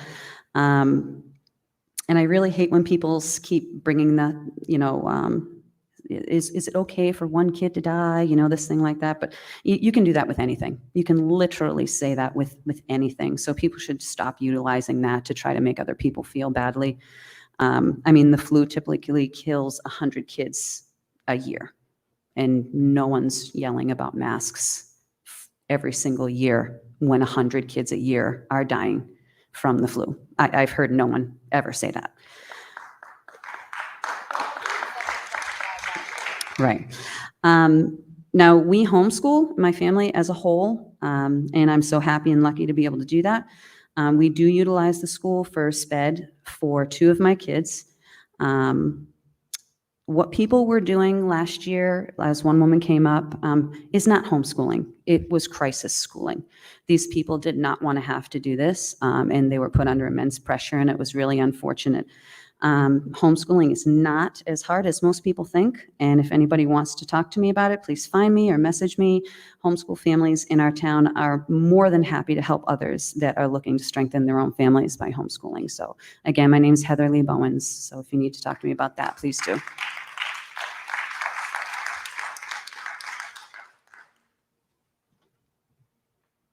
I don't come to these meetings very often. The only one I know up here is Mr. Lynch by name. I've lived here 47 years. I can say this: don't like the vaccine, don't like the mask, all that stuff. That's where I am. But I also see the fact that even though our kids have to wear masks at school, might be an unpopular thought, they're not requiring N95s. In my job scope, I deal with mask, chemicals, requirements. Gentleman earlier talked about shaving your face. I absolutely understand that. If you don't have the proper mask in the proper way, it doesn't do the right thing. They're asking our kids to wear masks. They're not requiring N95s. They allow homemade, every other mask that they wear. It's a face covering. You know, doesn't follow the mandate. They do allow a little bit of leeway. Now, all of them are up here. I commend you. I've watched your facial expressions. I see how you react to certain things that are said. Kind of gives away how you actually feel about it. Some of you have spoken out. Some of you have not. I can understand that. I'm not great on a mic. Shaking up here right now. But, plain and simple, we have something that we are letting divide us. They can't really, you're asking these people and all of our teachers to literally, screw your job, go live in a box. They're here to teach our kids. They have to follow certain rules. I understand that. Yes, I like to stand up against the rules.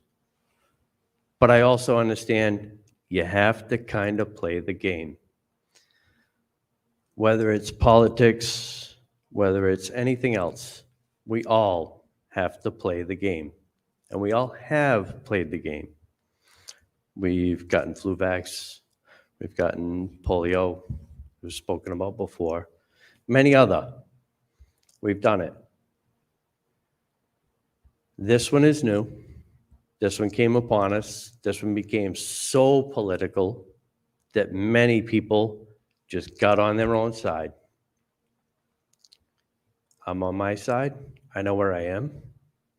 But I understand how to play the game. Pardon me. We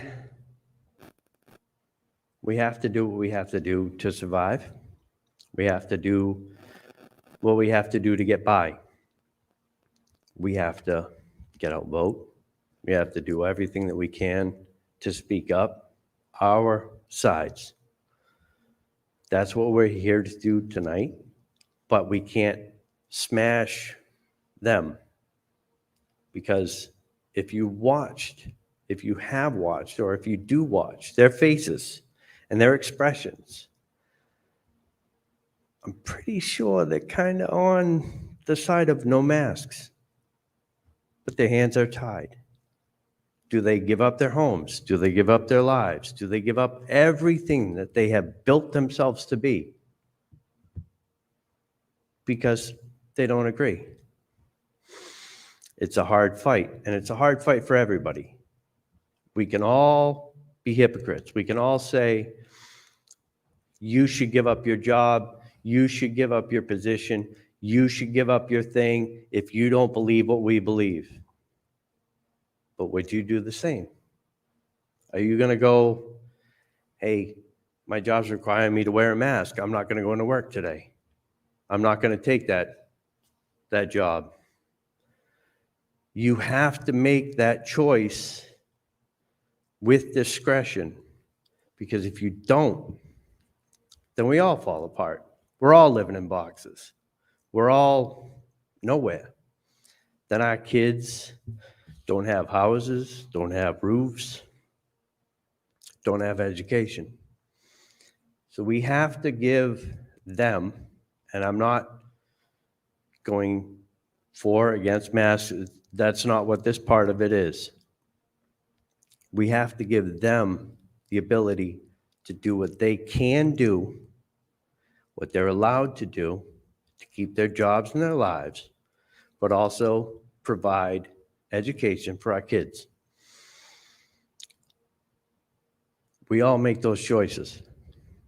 Some of us suffer for those choices. Some of us gain for those choices. It's all about how it works for you. If it doesn't work for you, then choose to do what you want. If you want a homeschool, if you want a private school, if you want an outside school, whatever you want to do it. But don't smash them for doing everything that they can to teach our kids. I know some of what I'm saying is not popular. Life goes on. I can deal with it. But plain and simple, we all have choices. They're not here right now to change this mandate. They're here to hear us. Don't smash them. Don't abuse them. Just kind of think about it from many different perspectives. If you look at it from one way, you're only going to see it from one way.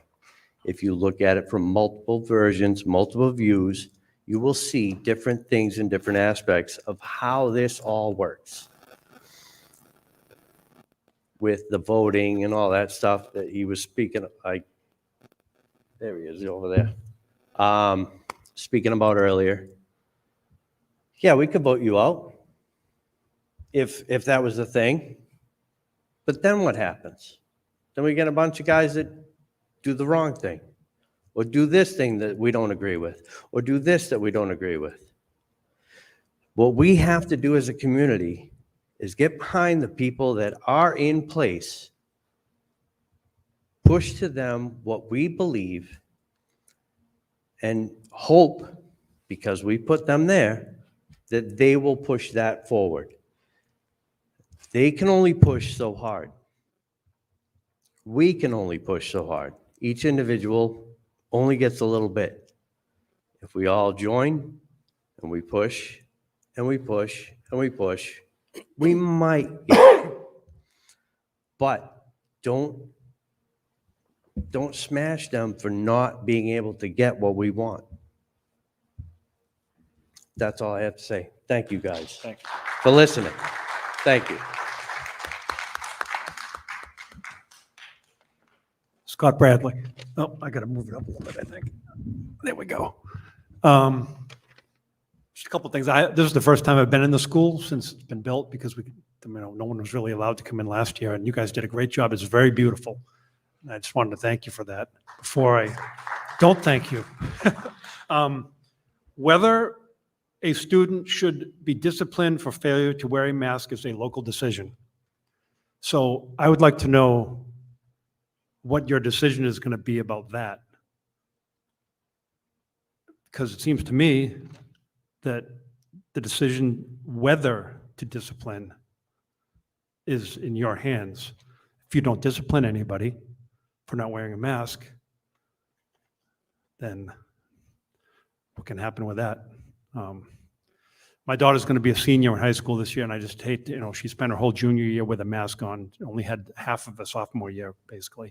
And I really don't want to see her going through her whole senior year with a mask on, which I know that's going to happen if nobody puts their foot down. She also has asthma, and she could get an exemption, but she doesn't want to be different than anybody else. So she goes through the whole school day not being able to breathe. I know a couple of you guys from another situation we had in town here where we were told that something had to happen and ultimately didn't.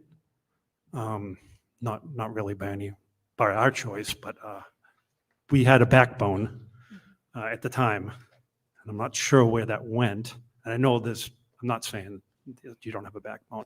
I know your hands are kind of tied, but that part of this seems to tell me that you guys have a choice on the discipline part, and those rules probably aren't written yet. I'm sure you have to write them. Is that correct? I would agree with you. So that's great amount of leeway there. But here's the but part. Mm-hmm. If you read down there, it says, the first thing it tells you to do is consult with legal authority. Well, who would that be? We have. You have. And so in order to comply with the order, as I said before, kids who don't come with masks will have to go home. Well, if they come with a mask, but what if they take it off? You They don't have to wear the discipline them mask. because it gives you the choice. Yeah, it gives you it says it right there. You have the choice. I understand what you're saying. Semantics. What I'm but- telling us is everything's told us that we have to comply with the order. Right. And the way to comply with the order is to send the kids home. I think Now- the state's being held hostage by the teachers union is what I think. What was that? The state is being held hostage by the teachers unions. Because this is people can coming say what down they from want about them. the teachers union, but I don't think this has anything to do with the teachers union. Mm. It has to do with the governor and Department of Public Health and the commissioner made a decision. Whether or not people agree or disagree with the decision that was made. Again, I want to emphasize this part. The piece that we're talking about is the mask piece, Right. right? Is Sure. just so everyone knows, there's a mask mandate as of tomorrow. Everyone has to comply with because you send it out. It's how you craft your piece for everybody. Okay? And so that's what we're doing tonight. It has nothing to do with the vaccination rates. I'm not having a discussion about anything to do with vaccination rates. Well, what about the discipline part of it? Because you're gonna have to make that decision pretty quick here. Well, no, but within I a think day the or point two. is, he can put whatever he wants in a memo. He doesn't have the authority to run the vaccination rates until. No, the- but I'm talking about the discipline part of this, where it Right. says whether to discipline Right. or not is up to you guys. Right, and our past. So whether to, don't discipline anybody. So what happened with our past policy was, and just so everyone understands it, and this was the past policy we used, if students are in violation of this policy, the building principal will consult with the parent guardian to determine whether an exemption is appropriate, or the student may be removed from the school building and that was the in-person piece. Violations of this policy, it was about kids went home. This had a piece about until they'd be removed from in-person learning until a time where they can comply with the requirement, and the requirement is lifted. Right, but you can set the new, I mean, this is a whole new thing. You could set a new policy. Right, and what I'm telling you is when you do a policy and make a policy, you run it by your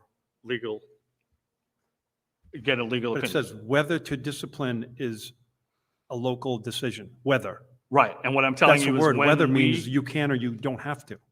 What I'm telling you, though, is when we set up our policy, as one in the past, This policy isn't set yet.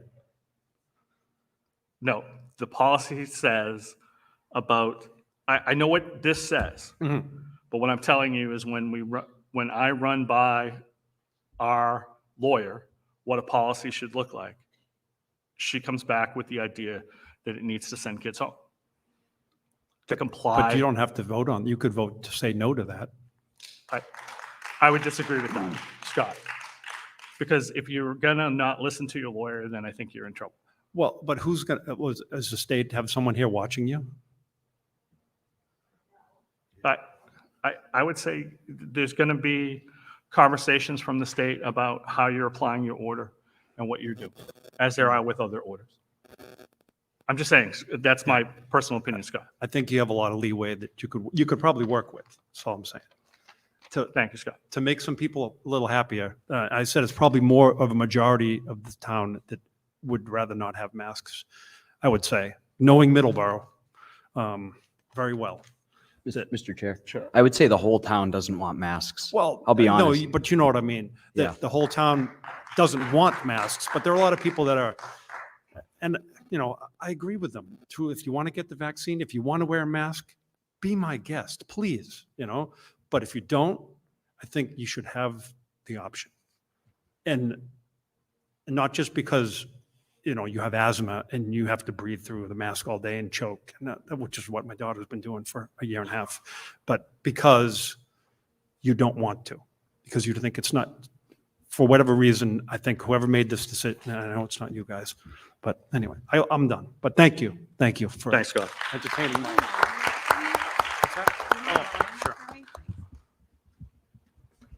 I'd probably break it. How's that? Okay. Yeah, I'd definitely break it if I did that. So my name is Carol Langley. You guys can reach me at carollangley745@gmail if you guys have any questions when I'm done speaking. I don't envy your position. You guys are stuck between a rock and a hard place. I get it. I'm curious if you guys are willing to fight, to stand beside us and fight these mandates. DESE is out of control. This isn't about masks. This isn't about COVID. This is about control. It absolutely is. We've been fighting vaccine mandates and the loss of religious exemptions since way before COVID. Way before COVID. DESE mandated masks until 80% of our student population is vaccinated. It's not even okayed for 12 and under. October, come on, that's like 2 weeks. Anyways, DESE is responsible for making decisions on behalf of our children's educations, right? They're writing the rules. You guys lose your license if you don't comply, right? So these guys decided to essentially mandate a vaccine that covers the alpha virus, which is the original Wuhan virus, right? And we have a Delta variant that's a problem right now. And these guys are making decisions on behalf of our children's education. That's concerning. You guys have options, and so do the parents of Middleborough. And we need to step up, and we need to get this done. I'm the mother of 2 vaccine-injured children. I'm also a nurse. Imagine being a registered nurse who's filed a federal lawsuit, a vaccine injury petition in federal court stating that her son developed autism from vaccines. That's what I did. I took that stand, and I did it alone. I'm warning you. I am warning every one of you. In the event there is a vaccine injury, and there will be, there absolutely will be, children are going to die from the vaccine. It's going to happen. And you're either going to fight and prevent it, or you're going to mourn the loss of the kids who died. And you know what? Some people are going to do it no matter what. You want to wear a mask, do it. You want to get a vaccine, do it. You want to vaccinate your kid? Absolutely. We are free people. We're Americans. People fought for our freedom. Don't give it up. And we need you guys to step up. But you don't have to do it alone. Have you considered reaching out to other school committees and other administrators and teaming up and taking a stand against DESE? I don't want one of you guys to take a stand. I don't want one of you guys to lose your license. I want you to team up and fight. We can help you. You don't have to do this alone, and neither do the parents of Middleborough. Our kids are entitled to a free and appropriate public education in the least restrictive environment. The FAPE Pact and LEAP or whatever that is, none of that mentions masking or vaccines. Our kids are entitled to a free and appropriate public education in the least restrictive environment, and masks, we know are restrictive. You're wearing one, you know it. They're uncomfortable. They cover our faces. The kids can't read facial expressions. They're awful. They hate them. They interrupt the learning. Our kids have a chance of death or disability. The death or disability risk is 0.02 in the event a child, even a high-risk one, it gets COVID. The Delta variant is less virulent, but more contagious. What does that mean? That means more people are going to get the Delta virus and less people are going to die. That's the truth. Are you aware that a Kentucky judge actually recently ruled that mask mandates are unconstitutional? Did you guys know that? I'm actually asking. I'm curious. I'm going to take that as a no because nobody's answering. Okay. That DESE's mask mandate also actually violates 21 different laws and the Nuremberg codes. It's the truth, all of them. So this is going to be a problem no matter what for you guys. You guys are either going to take a stand, and it seems that you guys feel like all of Middleborough is against this mandate. So maybe instead of like arguing with you guys and fighting or whatever, maybe we should try to be teaming up with you guys and say, all right, how are we going to handle this as a community? Because we can do that. And obviously there's a lot of strength here in Middleborough. And obviously parents are willing to take a stand and fight because it's not fun getting up in front of people and speaking into a microphone. Like, that's not what we do, right? We just want to go home, make dinner, go to bed. We're tired. So anyways, I am very curious to hear what your positions are, but I'm not asking you to state them publicly because I get it. I wouldn't ask. I can't vaccinate my kids. You know those people who are like high risk and can't be vaccinated that everybody's always whining about? That's my family. Those are my children. I would not ask you to risk your child for mine. I would never wish what happened to my children on anybody. And the vaccines that they were injured by are a hell of a lot safer than this one. This is an investigational vaccine. It's dangerous. We don't know what happens when we give 5-year-olds this vaccine. We don't. We're gonna find out. Are we gonna find out on your kid or not? That's up to you. Are they gonna wear a mask or not? That's up to you. Scott just spoke, I believe. I am a little bit disappointed in the response to, we have options as far as what are we going to do when kids show up without masks? We can kick them out? All right, well, parents, you also have options. You don't want your kid to wear a mask? Send them to school without one. Let them send them home. If more than 20%, I think it's 20%, isn't it? More than 20% of students are out or absent during a day. This kid knows what I'm talking about. You guys don't get credit for the day. You want to extend the school year until the end of June? No, you don't, but is that true? Am I wrong? No, that's not true. That's untrue. All right, my bad. In any event, I would not ask you guys to risk your children for mine. And there are,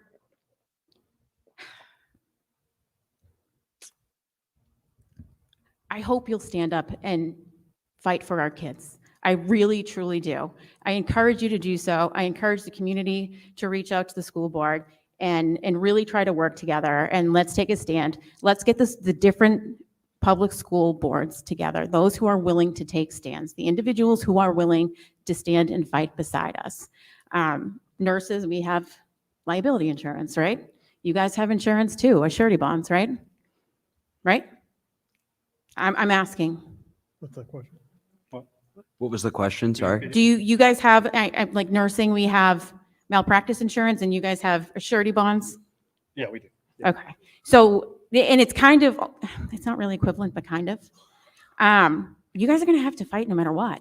Because they're like, once the parents of Middleborough realize that they can go after those, and they will, sooner or later they're going to, it's going to happen. So you're going to fight to protect your surety bonds that you have to have in order to practice, or you're going to fight for your license. And you really have to, like, you guys are worried about your licenses. I'm worried about the 1 in 4 children who have considered suicide in the last year. Those are really, really ugly numbers. There's been a 600% increase in the amount of prescription antidepressants that have been ordered since the onset of the pandemic. This is huge. The public, and why is DESE making public health, ordering public health issues? Why are they addressing that? Like, this is a DPH thing. What does DESE have to do with any of this? It boggles me. It absolutely boggles my mind that the people who are responsible for making, or I don't even know how to say this, for like mandating or dealing with our kids' education on a state level, mandated something that doesn't work for the virus that we're dealing with right now. This does not make sense. It doesn't. I don't know. That's my story. Good luck, guys. Thanks.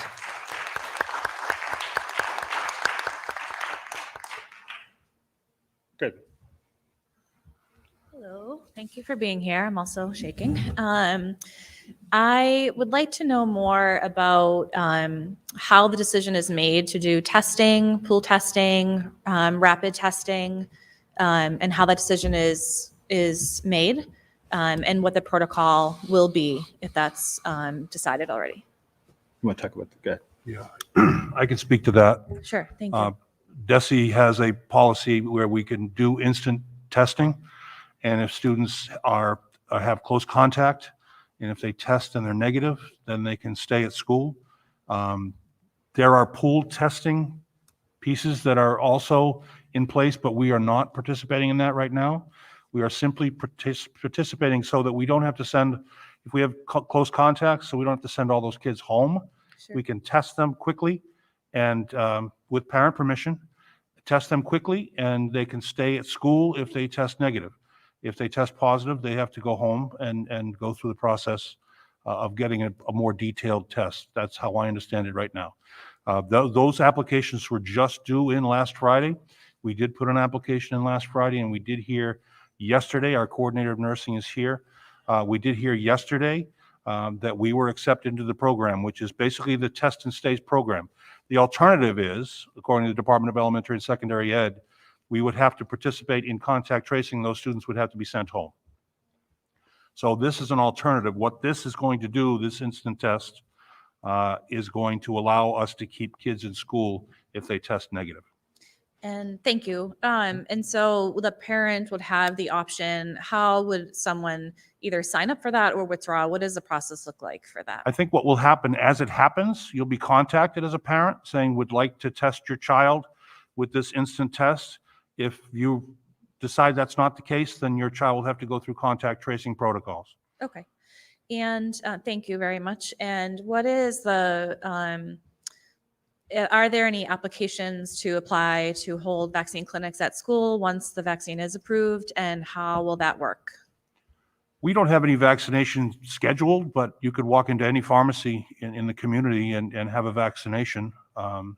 They're open, obviously, to your doctor, your pediatrician, whatever doctor you have can do the vaccine. I believe Compass Medical and a few other places have those. We have not held a vaccination clinic. There is a state clinic that can go around and come to towns. Yes. That is something we can discuss certainly in the near future if we want to hold those vaccination clinics as optional.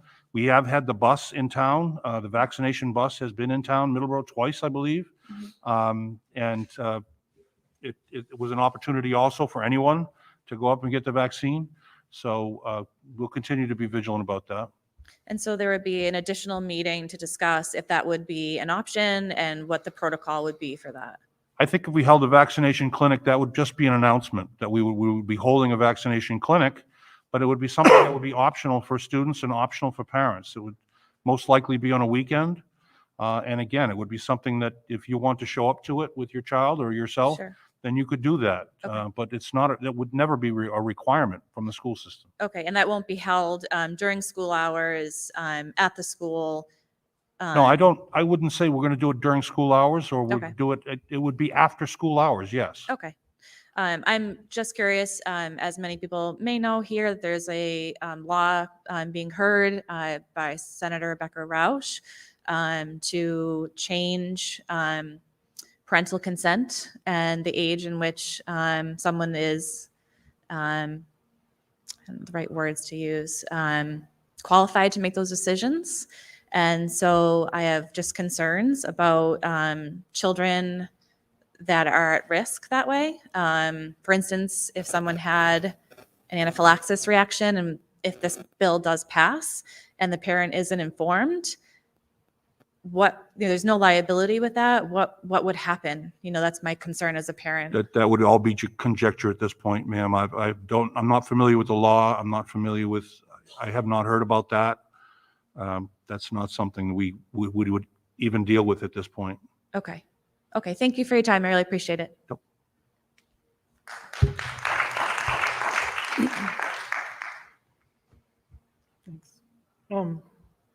It's past my bedtime.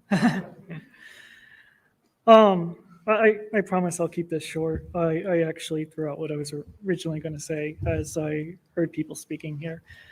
So a little bit of anecdotal, a little bit of... Excuse me, sir. Do you mind coming a little closer to the microphone? Sure. Thank you. A little bit of anecdotal, a little bit of stuff that's happened in the past few weeks that affects my children being able to attend the Middleborough public schools. And I'm tired, so I'll keep it short, I swear. I've lived in this town for almost 10 years.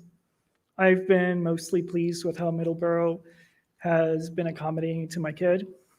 I have a disability, you can't tell, I hope. He does too, and Middleborough has been accommodating for him. I'm not wearing the mask for myself. I'm wearing the mask for him because he's high risk enough where the doctor said if he gets COVID, he's probably going to die. So we've been doing the remote school as that's been provided for us. And I've been vaccinated for him. People in this town I found over the past 10 years are mostly polite. They, say excuse me when they need to get by. They sometimes tell me to go back to my own country. And that happens a little bit too much. That can be seen as bullying, I guess. Maybe some racism. But that's been my experience in this town. Not from the school, but just the people. And I'm sitting in here and I'm seeing how just COVID existing is dividing the community, where people are very individualistic. They're very concerned about themselves, obviously. No one wants to get COVID. No one wants to be seen as someone that's going to give COVID to someone else. That's almost insulting for some people. But it's something that can happen. There is symptomless transmission. And I've spent my kid's entire life trying to mitigate his risk so he doesn't have to go to the hospital as often. He gets the flu vaccine every year. But sometimes he'll get a cold that sends him to the ER. He has kidney damage. And having the remote option was really great for someone like him because we didn't have to worry about mitigating COVID risk while also trying to get him an education, while also having to try to deal with people maybe bullying him because he was wearing a mask or whatever else people are concerned with.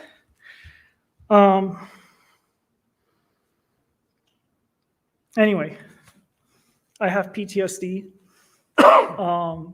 I've been a strangulation victim. Wearing a mask is incredibly uncomfortable for me. And I'm just wearing one for him. And I'm wearing one for people who don't know that they might be a high risk for COVID. They're just some unknowns. I don't want to be responsible for anyone getting sick here, even if they don't like me. Anyway, as a parent having a student in the Middleborough system, all our options have been removed at this point for having our kid have a public education through Middleborough that don't involve sending him in person to school. And segregation laws and such were provided to protect the minorities, the people like him that have a disability, to guarantee that kids with disabilities can have a public education at the same level as everyone else. But that right now, Middleborough Public School, with the things that I've seen here, is a very hostile option for my kid. I can't just send him to school and, you know, it's a really bad situation. And anyway, a couple of weeks, I know there's the option of homeschooling, and, you know, if you care so much, just quit your job and do it. And I've done that. I didn't want my kid attending daycare when the cases were so high, and I quit my job. We were late on rent, missed a month or two. But, you know, I kept the youngest one home from daycare so he wouldn't get COVID. And when the cases went down, I put him back in daycare. And they were very lax about rules and stuff. So he got COVID. And I had to manage keeping the kids away from each other, which is impossible. They're like two peas in a pod. I had to manage keeping them away from each other for 2 weeks. And I stayed with the youngest in the bedroom quarantining. And I didn't get COVID. I guess the vaccine worked. And we only have one bathroom, so it was a shared bathroom. So I guess forcing the kid that had COVID and forcing my son to wear a mask worked, because as far as I know, he hasn't gotten COVID yet. But we're still kind of in that waiting thing, and we're taking him to the doctor tomorrow and stuff. It's not fun to deal with, okay? Like, there's people saying, you know, you must put your foot down. Some kids are going to die, but you got to live with it. But it's my kid that's going to die, okay? And I hear people say, well, the entire town is against it, and that's where I stand. And I guess I was never part of this town. You know, the way people treat others here, as long as you fit into a certain people group. And sometimes they're nice to your face, but other times maybe they're having a bad day and I'm walking along with my shopping cart and they say mean things. Or they say things like, you know, the entire town doesn't want to wear a mask or doesn't want their children to wear a mask, and I live in this town almost 10 years. The place I live in is hard to find. Sometimes they misdeliver stuff. But, like, I don't feel included. I don't think my kids feel included. And, you know, my kid's 11 years old. He listens to NPR. He knows what's wrong with him. You can't tell that he has, you know, issues when you look at him. He's just a normal kid, but he knows. And he hears what people in town say. He's heard people say that he should get COVID. He's heard that, you know, at some point people die, so it's acceptable, obviously, for him to die because he's going to die someday anyway, right? Right? God damn it. That's all. I gotta leave.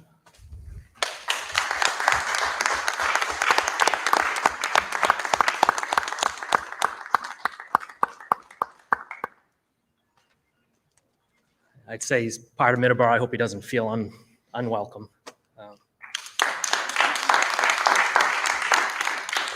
I'm Steve, class of 2001. I appreciate you guys being here. It's been a long time. You guys are very patient, listening. I really appreciate that. I think what Scott, one of the older gentlemen, was trying to ask about was basically the laws without enforcement are just words on paper. So I think he was trying to get some kind of reason, some kind of formulation of what would happen. I get they get sent home, but what happens after 20 sent homes? What happens after 30? Is there protocol in place for that that's been discussed? Explain what you mean, 20 and 30? Well, it said the disciplinary action could be decided locally. And so No. you'd send the disciplinary action is that they'd be sent home if they didn't comply with the mask. So they'd be sent home. How many times do you get sent home before it has some sort of impact on performance, presence, number of days? How many times have a student missed class would have performance problems?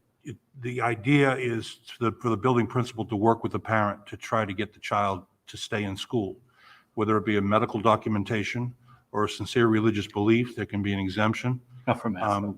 For masking. No, mask can't have a sincere religious belief. They don't have a sincere religious. Yeah, I'm sorry. Sorry. I Medical just- documentation, I'm sorry about that. Right now, there's no sincere religious belief against the mask at this point, but it's medical documentation. I'm sorry. That's my bad. But basically, when a child gets beyond a certain amount of days, obviously it impacts them. We want children to be in school. It's important that children be in school. We would just explore options with you, whether it be homeschooling or virtual schooling or any of those other options that are available to you. If you go on the Department of Elementary and Secondary Ed website, go to Students and Families, and there's a scroll down menu. It'll give you options of things. There are free public schools, virtual public schools that you can go to, and students can attend. But if there's a mask mandate and a mask policy that says students need to wear masks while they're in school, then we're going to have to hold that policy for all students. So is there a set number of times?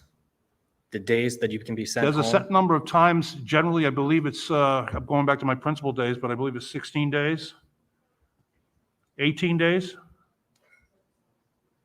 10%, 18 days. 10% or 18 days. Okay. So 180 days before other things kick in, perhaps. Gotcha. I think that's what people were trying to figure out, where that line was drawn and if that policy is set in place going forward into this school year, if it's been crafted, if it's been written yet. Yeah, we will do everything we can to keep kids in school. That's our job. That's what's most important to us. Whether they're masked, we want them masked. If there's a medical documentation, then there's a medical documentation. But if we have a mask mandate, then students who come to school have to be masked. And we have to hold that line for all students. Okay. I appreciate that information. And then Mr. Siciliano? I think what he was trying to get at too is that the virus is not, there's always the comparison to polio, there's the comparison to measles and mumps and the PBJ allergies and all those things, but it is something that will likely be around for a long time. So when the people out there, there's been a lot of passion here in the room, but there's also been a lot of indecisiveness or indifferent people that are outside of this room that fall maybe more into the middle. And for those people, I think I just wanted to project out or speak to them that the mask, it's not just a mask. We talk about the October 1st date hitting an 80% threshold, and they say masks won't be around forever, that it'll be reevaluated. But it almost sounds like when kids ask for ice cream on the ride home at 8 o'clock, and it's maybe. It's always the key word the parents use, oh, maybe we'll get ice cream. So October 1st, maybe the masks come off. And so for those people, it's not just a mask. It will go on potentially indefinitely. And then the other part of that, I guess, is that the people that say the mask won't go on indefinitely, if you hit 80%, then they say, well, we don't want to be identified due to HIPAA, my child this, my child that. So the masks then may remain to prevent segregation. So I guess I'm just speaking out to those people that the mask is not just a mask. It's almost a mask in perpetuity, with the moving goalposts with DESE, the moving goalposts with everything. So those out there maybe watching on TV, wondering what the fuss is, it's just a mask. I'm just trying to speak to them that it's not just a mask and it's not just temporary. It will likely go on indefinitely. So as we get to October 1st, I guess I'm interested in what the new policy will be for the school, what will change, and what plans are in place as we go forward to deal with something that will eventually be around for at least the school year or longer. That's all. I just want to piggyback on him because this is my husband. Okay. I didn't want to speak. I have 3 kids, 2nd grade, 3rd grade, 5th grade, all in the school system, and a baby at home. But as I was sitting here, one of the teachers in our district private messaged me, and she wanted me to share this. She said, my classroom thermostat read 96 degrees in the spring. I'm sure it was probably much hotter than that with the humidity index. We were all in masks and had no escape. I literally had the kids lay down on the tile floor and I put on a Netflix movie. It was inhumane. I'm shocked no one passed out. It's just ridiculous because it all sounds great with mask breaks. But the reality is there are no mask breaks because the kids aren't even allowed on the same playground equipment without masks. Okay, I can't say anymore. She also said, last year we couldn't have parents in because of COVID, but it really was so bad. The kids were great with masks and they are more resilient than us, but it was not a healthy environment for anyone. She's a beloved teacher. The town loves her, and that's her opinion. and I just wanted to share it. Also, if I send my kids to school in flip-flops and slides, I know it's in the handbook that they're supposed to be sent home, but they aren't. They never have been. 2 girls, love fashion, love nice shoes. They're not good for the playground. They've never been sent home because the teachers, I'm sure, are just like, don't wear them tomorrow. They turn a blind eye, and the kids wear them again and again and again all year. Why do we have to comply? Like, why can't we say, okay, I see it's under your chin. I'm going to look the other way. Why? That's all I have to say. Thank you. Hello, I'm Finley, and last year it was terrible. I got sent to the principal's office 9 times because I had to do a normal human behavior, breathing, which isn't that acceptable. It's a question. Sorry, can you say that again? Is breathing acceptable? Absolutely. So why are people being sent home for breathing? It's another question.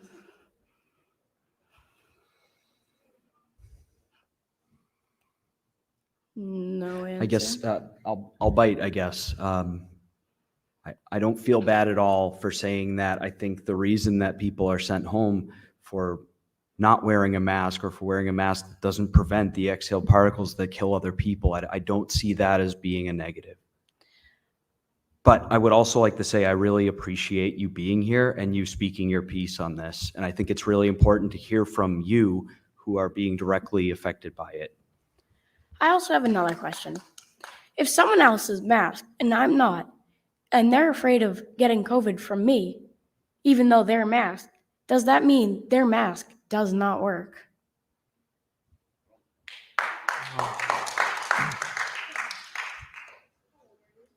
I'm 12.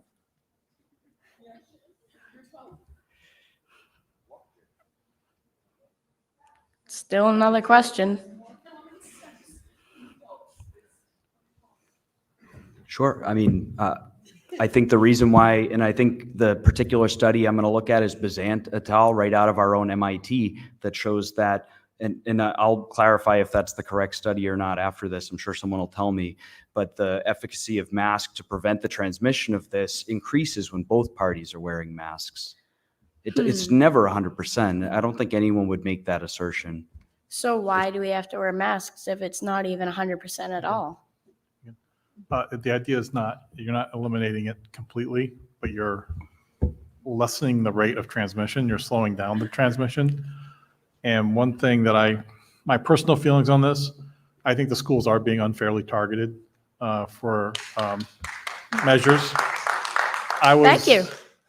I was upset last year when they were closed. Schools had to jump through hoops, but yet people could go to bars and hang out for 6 hours without masks on.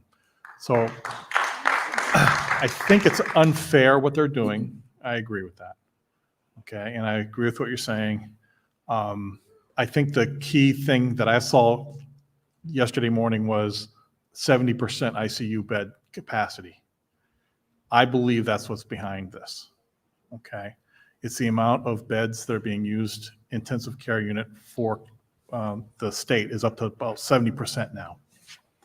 And I believe that's what's behind this, but I'm just saying the mask, they have studies that it's reducing the transmission. You're not preventing it, but you're just reducing that likelihood, to answer your question.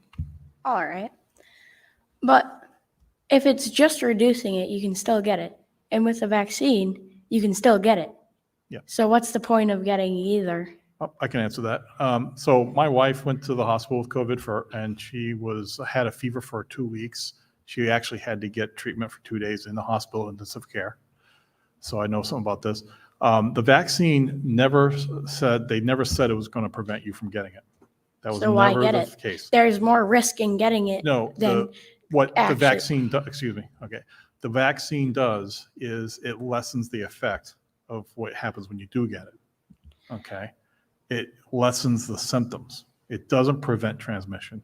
In fact, they know that people with vaccines can get it asymptomatically, Asymptomatic. asymptomatic, thank you.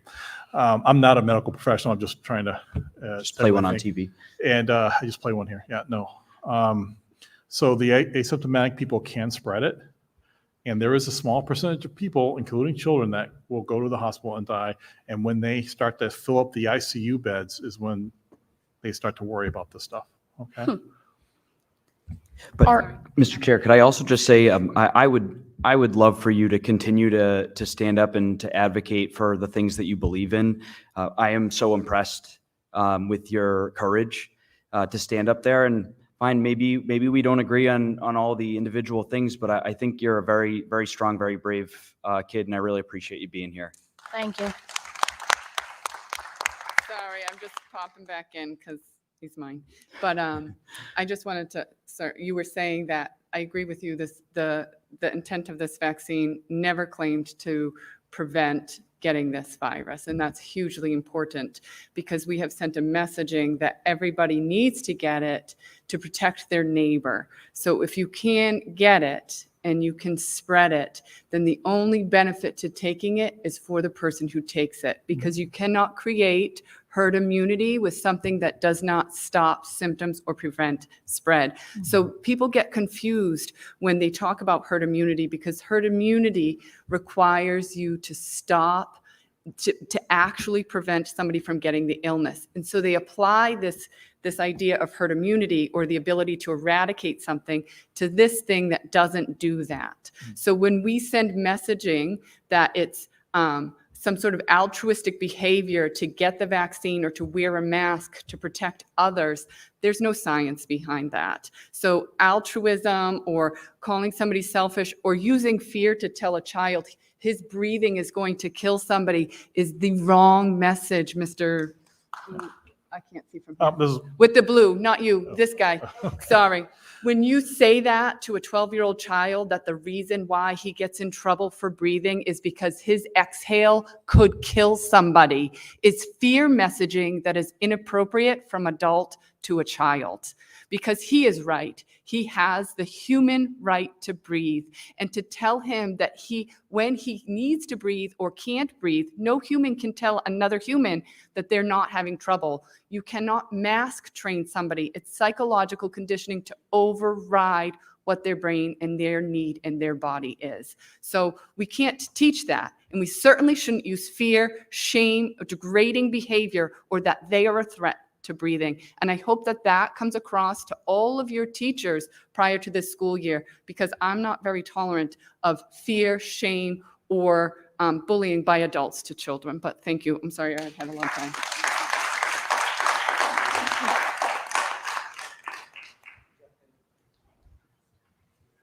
Good evening. I wrote notes because if some people know me, I like to go on tangents, and I'll probably talk to you about how I like tacos, and it's not Tuesday, but I would eat tacos on a Wednesday. Anyways, I just would like to say thank you to the school committee and Superintendent Lynch and everyone for hearing everyone's opinions and being able to voice their opinion. I felt compelled. I have been watching it at home, and I felt compelled to drive 40 minutes from Westport to stand here and just give a voice to the children, I guess, and I'm not going to point fingers, and I'm not here to say what's right and what's wrong. I'm just here that I care so deeply about my students, and what they went through last year wearing masks is not what I ever want to see students have to go through again. I work with the youngest students in our district, and again, I'm not here to talk about vaccinations, anti-vaccinations. I'm also not here to say anything negative about wearing masks, not wearing masks, any of that. I'm standing here because I was able to see what it was like for students to wear masks, and I'm a specialist in communication, and communicating with a mask is not completely effective. And again, I know your hands are tied. I'm kind of just here to voice for people at home to hear, and just, I just don't ever want to see my students go through that again. I know kids are resilient, man, they are really resilient. And it just wasn't great for them socially, socially, academically, or behaviorally. Again, I'm not pointing fingers here. I think I love Middleborough. I really love being here. I think administration and everything and the schools, everyone is amazing. I think that you have a very difficult job, and you're just doing what is being told from your bosses, kind of, and that's fine. Again, I just felt strongly to come out here tonight and just try to speak for my young students and how last year impacted them. And I would hate to see that happen again. So anyways, thank you. Thank you. Great. I'm going to go to Brianna because she was waiting over in the corner. Sorry, I didn't even see you. Hi, my name is Brianne, and I graduated from Middleborough High School in 1998. And one of the classes that I took while at Middleborough was a civics class. It was citizen rights and responsibilities, citizenship in a democracy. So not only did we learn about our rights, we learned about the responsibilities that we had to others. And that's something that I feel like so many people are dismissing when they're coming up here tonight. Another thing that I wanted to mention was that the altruistic benefit of vaccines is that you're less likely when you catch COVID to be in the ICU. So you're able to free up ICU beds for other people who do catch COVID, who wind up in the ICU, but people with strokes, people who get in car accidents. So that's also the altruistic benefit that you provide when you get vaccinated. Thank you. Thank you very much, Brianna. I just want to be clear. I want to make sure everyone's had a chance who hasn't spoken. So I don't believe you've spoken, ma'am. So please come. My name is Becca. I don't really have anything to say about the masks. I just have a question. If I decide to homeschool my second grader and then at some point the mask mandate is lifted, am I able to send her back in school? No problem. Am I going to have to jump through hoops to get her No. back in, or No hoops necessary. I can just call and say I want her back and she'll be back in? You contact us and we would re-enroll her. No matter what time of the year it is, if it's No in matter what time of year December? it is. Okay, thank you. Mr. Chair. Yes, go ahead. I just want to bring up one thing that, thank you for the question. They did roll back the mask mandate toward the end of the last school year. I believe that when things look better in terms of the ICU bed, all that stuff, all the people in the hospital, I believe they will roll back the mask mandate. I think it's a hugely unpopular mandate, and I don't think it's forever. I honestly don't think that. We're in what I believe is a second wave, this Delta variant. It's hitting people. I think a couple of states, Alabama, they're at 100% ICU. Texas hospital is making decisions now on who to treat, right? They can't treat everybody. So there is danger out there. I mean, it's not like this decision was made in a vacuum, okay? There are people suffering right now, and a lot. And I just want to say that I don't think this is forever. I believe that, the mask mandate is going to come in. It has come down starting tomorrow. But it's not, I don't believe it's going to be years. Yeah, it won't go away October 1st. I believe that, right? October 1st won't happen, but sometime during the year it could happen. Thank you. Thank you. I do want to say one thing, ma'am. You mentioned homeschooling. I just want to make sure you understand, and everyone out there understands, and if they want to homeschool, they still have to go through the school and have a conversation. Dr. Melanie Gates handles the homeschooling piece. So there are some responsibilities on your part that you have to deal with the school. It isn't like you can just do it on your own. There's pieces that you have to do. So I just want to make sure parents know that and have conversations with the school so they take care of everything they need. So message her. Yes, yes. Now, how do I get her information? It's on our website. So thank you. I just wanted to make sure of that piece because I know some people think it's easy and they can just do it on their own and don't have to deal. Go ahead, ma'am. Hi, my name's Kristen. I have kids at 3 different schools here in Middleborough.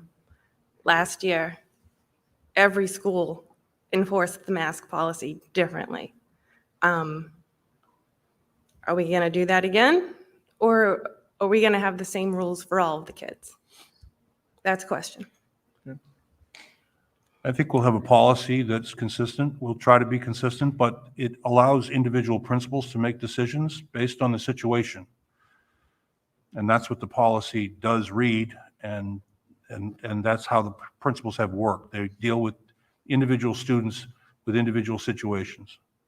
So some kids might get segregated in the corner of the room, again, if you don't feel that the mask is sufficient at one school, but my other 2 children can wear the same mask to different schools, and that'll be okay.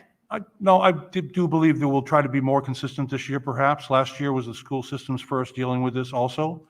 And if we have a mask that's not an adequate mask, we will be contacting parents, asking them to provide an adequate mask, or we'll provide a mask for that child. Or the parent can take the child home. Is my mask going to be adequate? You all know what it looks like. Well, if it's see-through and it's breathable through, then no, it won't be adequate, I don't believe, and we'll have the nurse and the nurses determine what is adequate, what is an adequate facial covering. It has to be adequate. It can't be just a hole. It's not a hole. Well, So we're going to play this game again, and all of my kids are going to get different treatment with the same mask at different schools? Is that how it's going to go? no, what I'm Because- saying is we'll try to be more consistent this year. Okay, If I'm there's gonna a be- mask that's unacceptable, it'll be unacceptable district-wide. I'm gonna be consistent too, because not one of my kids is going to wear a mask at school this year at all. So I'm not sure how many days you're gonna allow them to go to school before you kick them out, or how we're gonna play this game. But I'll just homeschool them, and that's fine, I'll figure it out. But I hope there's parents that stand with me, and we can just figure this out together, because they're not gonna wear a mask. And I don't understand how somebody can stand up here and speak about civil duties in a mask because they think that they're good, but then they can go to huge sports complexes that are filled with basketball players and parents. Nobody has a mask on, including these people standing here tonight with masks on, and they think it's okay. Like, it's hypocrisy. Don't stand here and tell me you want your kid in a mask, and then they're going to play on my son's basketball team without a mask and think that's okay. Either put him in a mask all the time or take it off, and let's stop playing this game.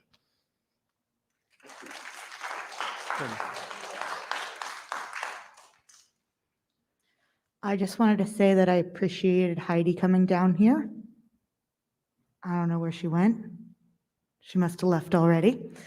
But as a parent who has students with communication issues, as a parent who has students with social issues, as a parent who has kids with academic issues and mental health issues, I would just like to say that I would rather have them in a mask any day than have school shut down again, because that was the worst thing that could ever happen. And I do believe that most of the problems that our young people are facing in terms of depression, in terms of mental health issues, is more so from the isolation than from masks. And again, I mentioned it before when I was very angry, that I have read studies about it, and I did share it on the Facebook Live feed. So if you are concerned that there are no studies regarding that, you're more than welcome to look into it.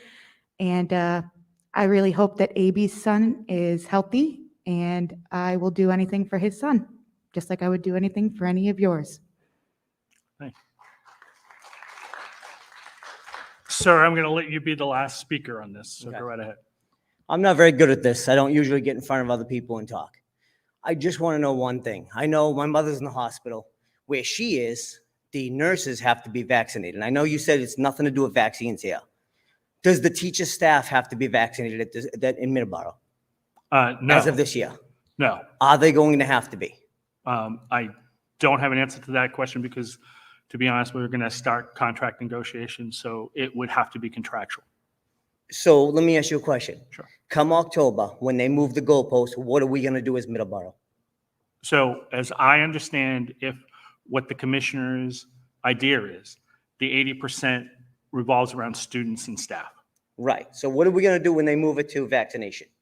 I know an ER doctor who has literally put five. Please speak in the microphone, I'm sorry, sir. I'm sorry. 5 young children to ICU for heart attacks over a vaccine that's still under investigation. And we're going to go off of 80% of children and teachers that we care about, we're gonna go off of that? What are we gonna do when they move that goalpost closer? What are we gonna do? What is Middleborough gonna do? You can obviously hear what people have to say here. What is your 2 cents? What are your thoughts? I know there's a few members who have already voiced their opinions, and teachers as well. What are we gonna do? Are we gonna get together? We're gonna group together, we're gonna do something? Or we're gonna let them keep moving the goalpost? Mr. Chair. Yeah. I will. You go, Teresa. What are we gonna do? Are we gonna stand together? What are we gonna do? I mean, there's obviously this gentleman over here with the white hat. He says, well, what about the people? We don't want anybody to die. What about those 5 kids? Heart attacks. 5 children, heart attacks after getting the vaccine. What are we gonna do? That's crap. That is crap. And if we're gonna keep listening to what CNN says every single day, I have a family member who sits home and watches CNN every single day and gets brainwashed every single day and thinks she is doing the greatest thing in the world for getting vaccinated. I hope nothing happens to her. I hope nothing happens to any of the children of the school, the committee, anybody. But we've got to do something. Stand with me. Let's stand together. There's a lot of good people. We were at the state, we were in Boston today. This lovely young lady right here. We were in Boston picketing for our children because this can't keep going on. If you guys can't do anything, and ladies, I'm sorry, if we can't do anything at this level, what level can we? What are we going to do from here? What goes from here? Who is our in between? We've already said that we're going to email the state. What has that done so far? That's done nothing. My mother had a stroke. She's in a rehab. They want to vaccinate her. What is that going to do for her health? She's barely holding on by herself. Never mind giving her some poison. I refuse. So what is your goal? What are we going to do? What are you going to do? We speak to you. Like somebody said earlier, we elect you. So what are we going to do at that point? At that table up there, what are we going to do? Mr. Chair? Yep. I think it goes back to what I was saying earlier. I mean, you guys just said you were up in Boston today picketing. That's what you should be doing. Mm-hmm. That's what anybody who wants their voice, again, for, against, vax, not vax, whatever, that's what you should all be doing. And I appreciate you coming here. I appreciate everybody coming here and voicing their opinions and their facts and their statistics and all of that. But like I said before, there's not much that we can do. Our hands are tied. We have to follow the mandate. So if we don't want to, then like I said before, we need to be reaching out to the people that do control that. So all of our representatives, our senators, everybody. And we need to do that collectively as a community. It can't just be 2 or 3 school committee members and 3 or 4 parents. It has to be everybody. So that's what I would urge you to do. I would urge you to keep protesting, keep going to Boston. I wish I could be there with you. If I could bring my 2 4-year-olds that are crazy, and I'm sure people who watch the meetings online saw, then I would go with you. But I can't. So I email, I call. That's what I do. So I would really encourage everybody to do the same. Do what they can do their piece. And other than the governor, who else are we emailing?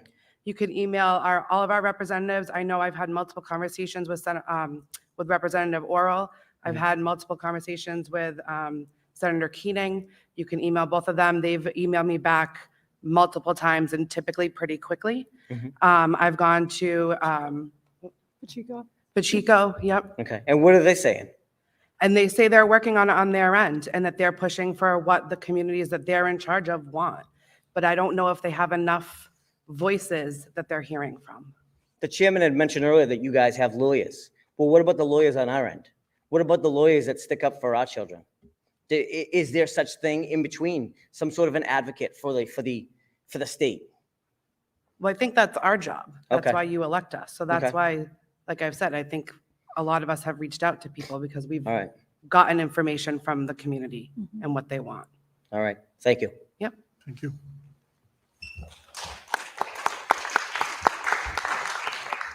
Well, thank you. Mr. Chair, Megan, go sorry. right ahead. I have a bunch of questions from the virtual world.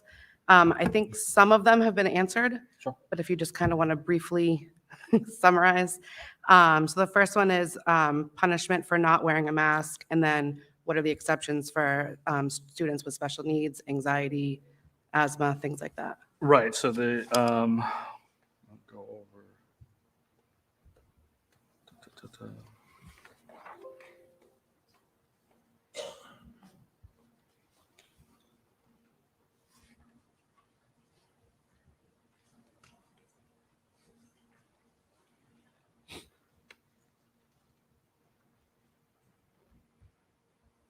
So individuals may be excused from the requirement for the following reasons per CDC guidance.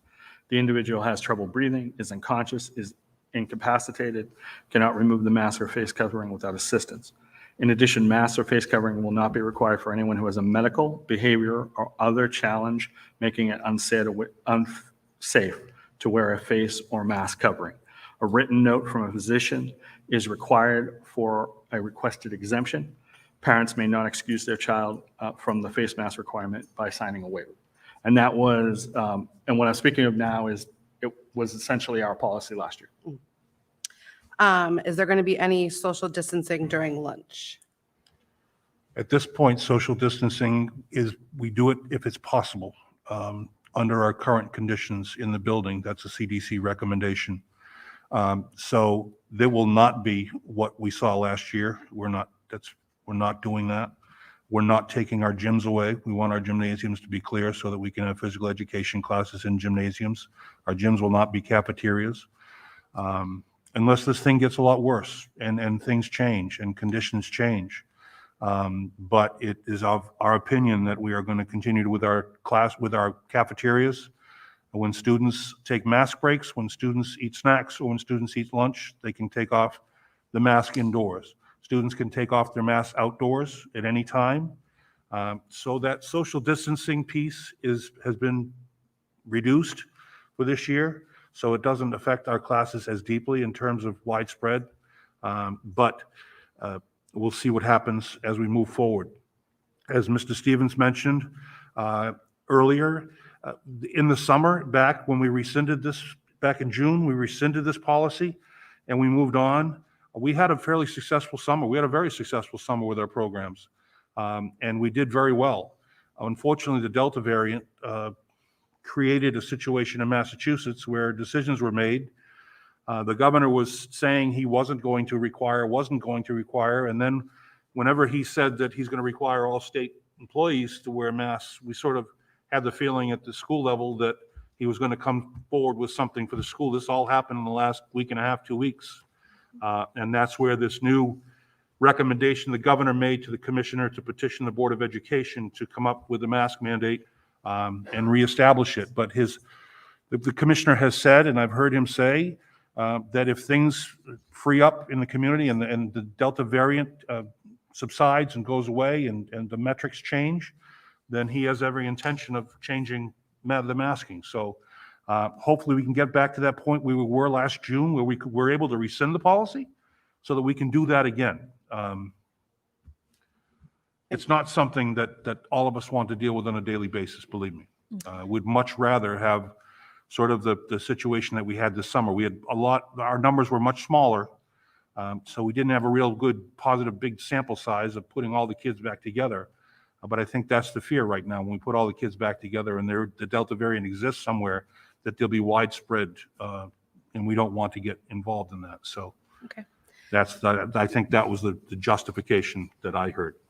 If a student gets sent home, is it going to be like a suspension? It is not a suspension. It would not be a discipline. It would be progressive. We would try to work with the family and try to work to try to figure out what the cause and why it is. And if it's a medical or something that a 504 can be developed, we'll work with the family to do that. And we'll go there. But if it's a mandated policy by the Department of Ed and it's a policy by the local school committee, which obviously mirrors the policy from the state, that we would not have the students in school. Do we have to comply with the mandate? Yes, Ew. that's Sorry. an easy one. Yeah. Why is there no remote option? We have been instructed again by the Department of Elementary and Secondary Ed that we would not have a remote option this year. We want all kids in school every single day. That's the idea. That's why the masking is put in place, so that we can continue to have kids in school every single day. Greg? Yeah, I think it's important on that question. You were able to have kids in remote and hybrid due to an exemption that they gave us. Yes. And they gave to all the schools. And in May, they took that back. We had to apply for an extension, basically. So this idea that the remote option was only like a special circumstance, that was only last year. And then the last one I have is the test that we're going to be giving out with there's a close contact, if the parents okay it. Is that a PCR test, like an instant test? It is an instant test. Okay. And then is there a close contact testing, or are they going to be asked to quarantine? They will be asked to, if they're a close contact, they'll have to go home and quarantine for a period of time in accordance with CDC regulations. Unless they take the rapid test. Unless they take the rapid test. If they take the rapid test and it's negative, then they can stay. That's that test and stay policy that they're putting in place. That if we didn't use, we'd have to immediately call the parent and have the student go home. And if it's okay, can I piggyback on that? Do we know how long that test takes to get I results think back? it's very quick. Ms. Magnescu's here, but I think it's a very 15 minutes. Thank you. Thanks. And then just one more, I'm just scrolling through real quickly. Are you going to be reporting weekly cases again on the district website? We are going to reestablish the district dashboard, on the district page. So, Thank you. Those are all the online questions. thank you. Does anyone else have anything they wish to say? You gotta- Greg, oh, I meant down here. Greg, go right ahead. No, I was pointing Oh, out. Come on down, sir. I'll give it a quick shot. Like I said before, I don't really come to these meetings very often. I appreciate what you guys do. One thing I noticed tonight, if half of what he just said was said before everything else, half of the bad stuff wouldn't have been. Explain your position before you allow everybody to just bash you. I think it would show your point and how you feel about it. I know you guys don't want masks in the schools, but it would have shown everybody else how you feel. You guys just sitting there, just taking the bashing. I think it was, what's the word, detrimental? Word? I did try to explain that at the beginning. I understand. But by stating some of the things that you just stated would have eliminated a lot of the everything tonight. I don't even have a word to describe everything I watched tonight. Do you agree? Okay. So I think next time we have something to this magnitude, please show your position, show how you feel about it. We understand that you can't do everything that we want you to do, but at least show your position so we, as a people, and I'm not just speaking about me, I'm with you. Hold on a second. Not just me, because I don't look down on you guys, but as a people, we don't look down on you. We see your position. We understand it. I think it would be approached differently from the masses. Does that make sense? Thank you. Thank you. Can I? Greg, you're right. Okay. Thank you. I purposely did not want to state my position because I felt like tonight was about you telling us what your positions are. And I didn't, I mean, I think if we had sat down and said, well, here's how I feel, here's how we feel, and like we've already made up our minds, then I don't think that would have been good for the process.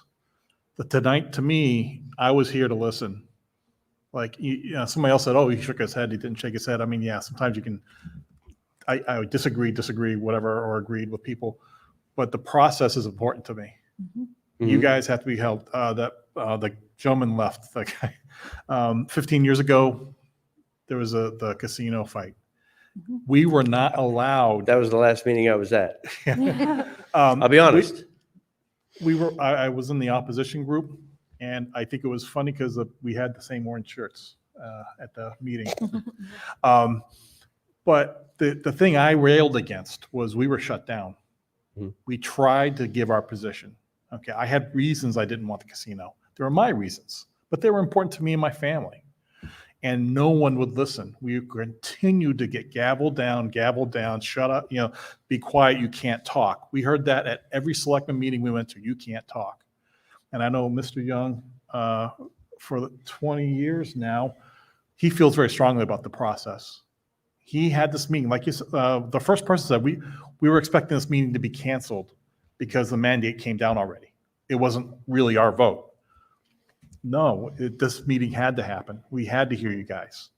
You guys have been asking for the people on the comment section have been asking for this meeting. I think it'd be very unfair to take that away. And I don't agree. So I guess I politely disagree with your, I really wanted to hear, and I changed my mind about one thing tonight, okay, that I didn't really think about, and that's the vaccine part. I really think it's a bad way that the commissioner put in his memo about the vaccine rate, when that really shouldn't have been a part of it. 80%. If he wants to mask up all the schools to slow down the spread, that's what he should have said. But putting that target, it's like he's trying to change people's philosophy on the vaccine by peer pressure or bullying, right? That's what somebody said. Yes. And I actually, I think I learned something tonight from listening. And I try to keep an open mind. No, So, I understand that completely. I appreciate your comments, and I'm glad you're here. And like I said, I mean, I understand the open mind. I like to look at things from many different perspectives. Anybody that ever knows me knows that I can literally fight against myself as a devil's advocate. But watching what I watched tonight, I think I kind of said it earlier. You guys are getting smashed up there. And you guys are behind what you believe. You're also protecting what you have to protect. And I don't just mean your jobs and your money. I also mean our kids. I also mean our schools. Again, I've lived here 47 years. Yeah, I went to BP, sorry. But just you voicing the fact that how you feel would give these people, and us, I should say, a feeling of connection. And without that connection, everybody attacked.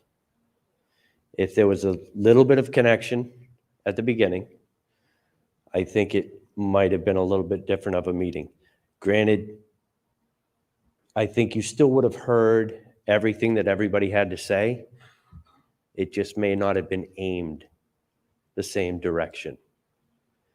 They may have chose to aim it where it needs to go instead of at the people in front of them. You guys were the people in front of us. You guys are the targets. You're sitting up there, you're lighted, everything's aimed at you. If you had opened up a little bit, not all of it, but just a little bit, just about how you feel, and even with how he was stating what the state requires, what we have to do, everything like that, I think it would have taken the target off of your backs and put it where it should have been. And where it should be is at the state level, at a higher level. And I think it would have been able to, we would have been able to come together as a community with whichever way we look at it, vaccinated, unvaccinated, mask, no mask, whatever way you want to feel. We would have been able to aim that at the people who can make the choices. And I'm not saying you can't make a lot of choices. You can make some. I understand your hands are tied. State does what they do. I work in a union. I'm tied from above. I get it. But if we don't know where to aim, we're going to aim at the closest target. Mhm. And we're going to shoot. That's what everybody kind of did tonight. Pro or con, that's what everybody did tonight. If we know what your position is, we can then say, okay, they're with us, they're against us. They can still fight. If they're against you, they can still say what they want to say. If they're with you, they can back you instead of everybody aiming at you. The people who back how you feel and back how you think it should be will fight with you and join and just go at where we're supposed to go. My lack of meetings opinion as an outside guy. Thank you, guys. Thank you. Sorry. Go ahead. Superintendent Lynch, I just have one quick question that I wasn't sure if administrators were given clarification on the DESE goalpost of the 80%. Is that statewide or is that in individual communities? It's individual schools. Individual schools. So if the high school attained it, they would supposedly be able to remove their masks from the vaccinated students, but Nichols potentially would not. That's what the commissioner said. And again, I say it that way only because that's not what the Board of Education voted on. So that hasn't been voted on by them yet. Okay, thank you very much. No problem. Anything else from committee members? Then given that the commissioner has put down the mandate as of today, the chair would entertain a motion to reinstate our previous policy. So moved. Well, I'll second it, but I have a question. Sure, go ahead. Didn't the old policy have a lot more in it than we need to have? No, It doesn't? it actually doesn't. It's the. Is it living, can you read that? Sure, I can read the whole thing if you want. This is the policy. So it's EBCFA, face coverings. Middleborough Public Schools is committed to providing a safe environment as schools reopen during the COVID-19 pandemic. According to public health experts, one of the best ways to stop the spread of violence. And just so everyone knows, this is directly from MASC, from the Mass Association of School Communities. Yep. The best ways to stop the spread of the coronavirus and to keep members of our school community safe is to use the face mask or face coverings. Therefore, in accordance with guidance from the Center for Disease Control, Department of Elementary and Secondary Education, and Mass Department of Public Health, the following requirements are in place until further notice. A face covering that covers the nose and mouth must be worn by all individuals in school buildings, on school grounds, and on school transportation, even when social distancing is observed. Face coverings are subject to the same requirements for being school appropriate as defined in school handbooks. Individuals may be excused from the requirement for the following list of reasons per CDC guidance. The individual has trouble breathing, is unconscious, is incapacitated, cannot remove the mask or face covering without assistance. In addition, masks or face coverings will not be required for anyone who has a medical, behavioral, or other challenge making it unsafe to wear a face mask or face covering. A written note from a physician is required for the requested exemption. Parents may not excuse their child from the face mask requirement by signing a waiver. Additionally, face masks or face coverings will not be required when appropriate social distancing is enforced during mass breaks, while eating or drinking, during phys ed classes, while outside. Exceptions to this policy under certain circumstances, such as for students with medical, behavior, or other challenges who are unable to wear masks, must be approved by the building principal in consultation with the school nurse or board of health. Face shields or physical barriers may provide an alternative in some instances. A student's mask or face covering is to be provided by the student's family. Staff members are responsible for providing their own face coverings. However, the district will supply disposable face coverings for individuals who arrive at a building or board school transportation without one. If students are in violation of this policy, the building principal will consult with the parent/guardians to determine whether an exception is appropriate, or the student may be removed from the building for in-person learning until such time as they can comply with the requirement or the requirement is lifted. Violations of this policy by staff will be handled in the same manner as other violations of school committee policy. Visitors in violation of this policy will be denied entry to the school/district facility. This policy will remain in effect until rescinded by the school committee.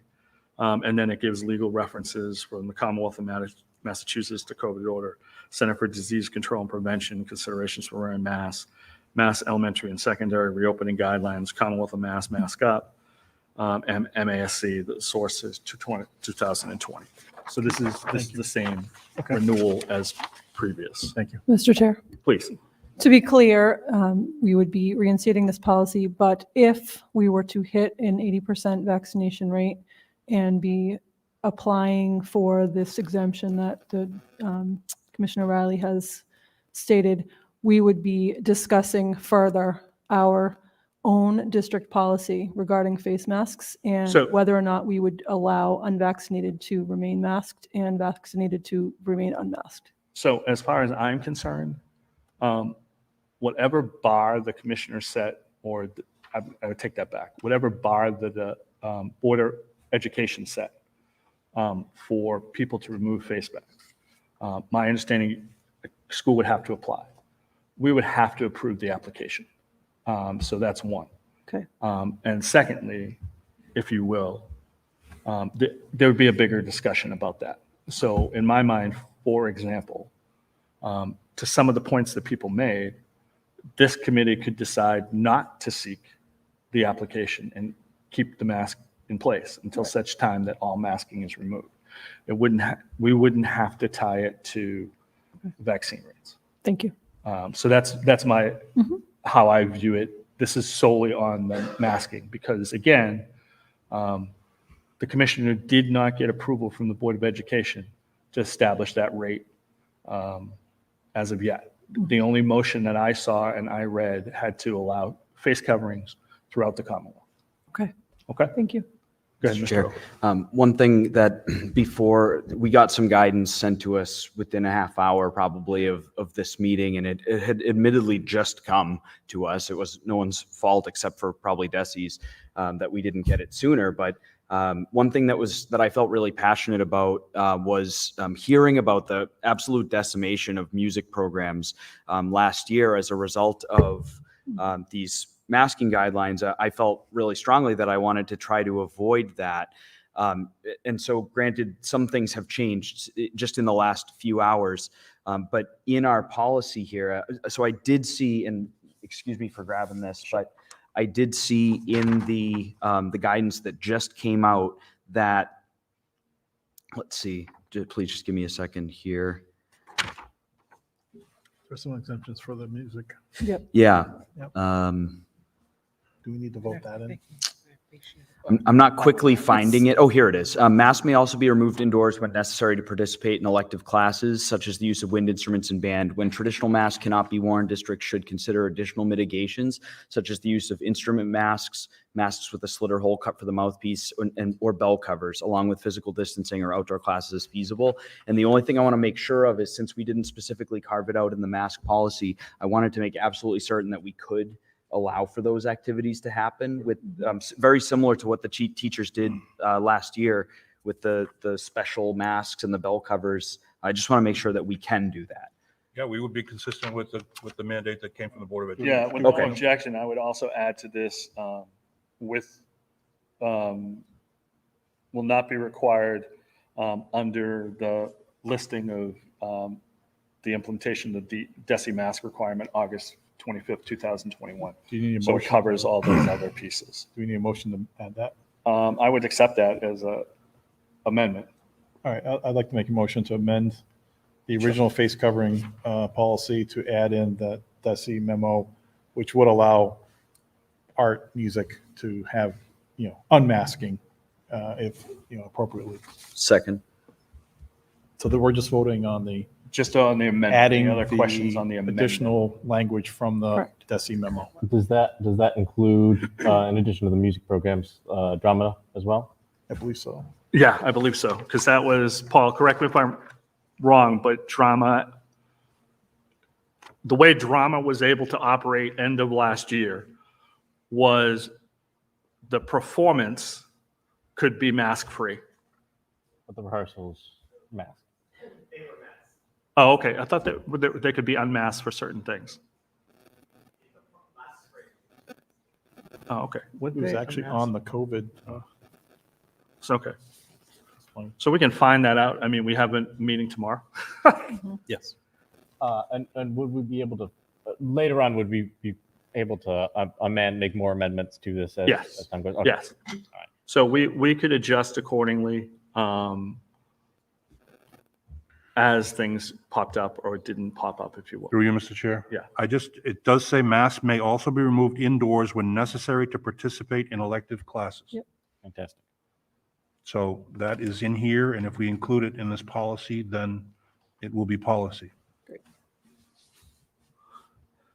Any further discussion about the amendment of including this list from DESI as of today?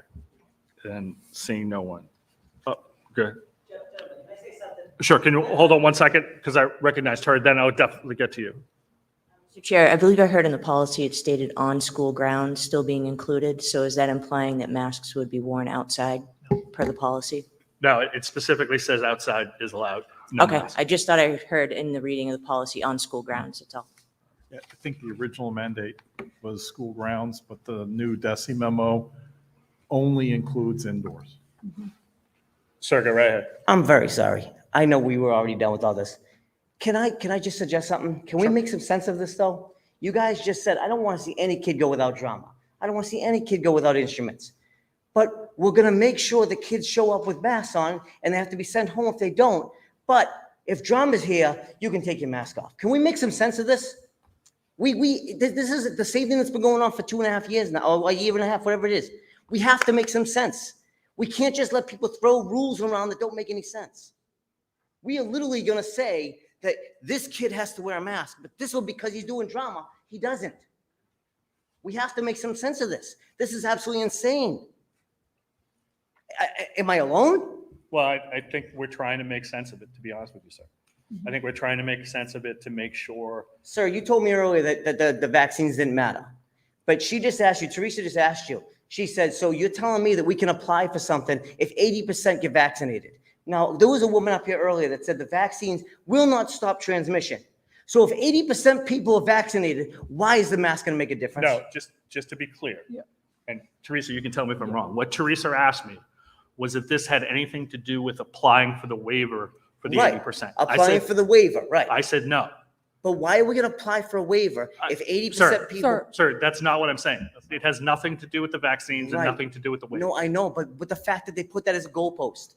They've put that as a goalpost. Right. They're And what- convincing people that 80% get it, and then they can take their mask off. Right, but what I'm saying is that goalpost hasn't been voted for, and we haven't come to that But they've goalpost. already mentioned it, and we're just going to go along with it. We're going to keep picking up little pieces here and There's there. one person who mentioned it, and that's the commissioner.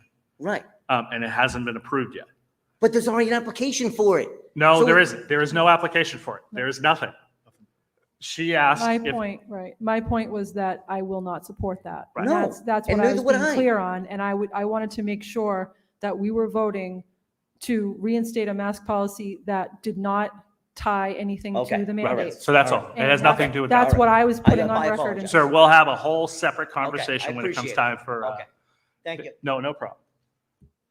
So any questions about the amendment, which is to take over put the DESI letter in?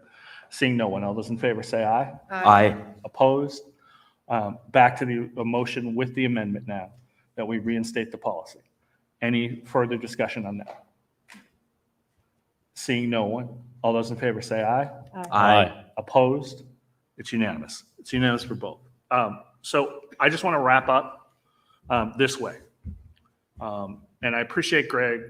You know, one of the things I'm most proud of when I came to this board was there was only a public comment section. People couldn't participate from the audience in school committee business. And one of the things I'm most proud of is my fellow board members listened to me and continue to listen to me about that this is an important step to the process. And for me, Greg's absolutely right. It came out of what we went through 10 or 15 years ago. And so I don't view it as people hammering us.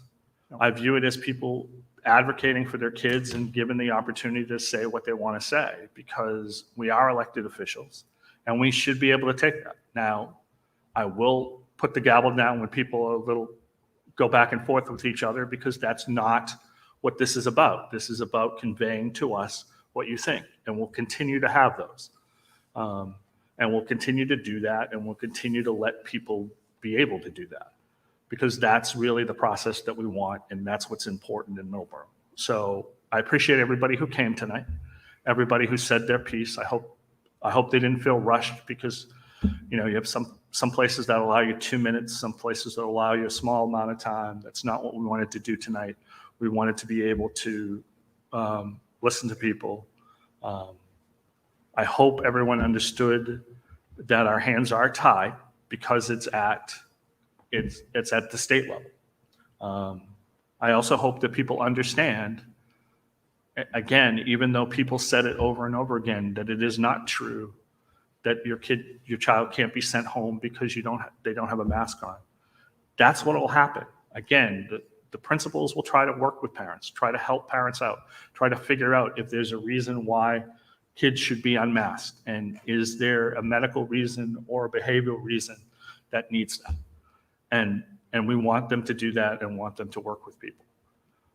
And so I will also say that some of the reasons that people mentioned why they didn't want their children to have masks are probably those reasons, and probably should be consulted with the principals and had a conversation about how to get that done and how to deal with that. But again, as much, thank you for everybody for coming tonight. I know it can be loud and it can be boisterous, and that's fine. But, that's what democracy is all about. I maintain that democracy is a contact sport. And so, everyone needs to participate. And the one thing I'll say to everybody who's there, Greg and I are two people who were not participating in town government when an issue arose for us. And that's why we're here tonight, because we participated, and it was about, we did lots of other things along the way, but it was about, hey, you have to be a part of it, and you have to, it's never the fault of the individuals who make decisions, if you will, if people don't express their opinion to them. And so that's, one of the big things is it's our responsibility to make it so that people can express their opinions. And that's important. So I appreciate everybody coming. I say thank you. And with that, I'll close out the meeting for tonight. We do have another meeting tomorrow. So I'll take a Motion to adjourn. Do I ever second? Second. All those in favor say aye. Aye. Opposed? It's unanimous. Thank you, everybody. See you tomorrow.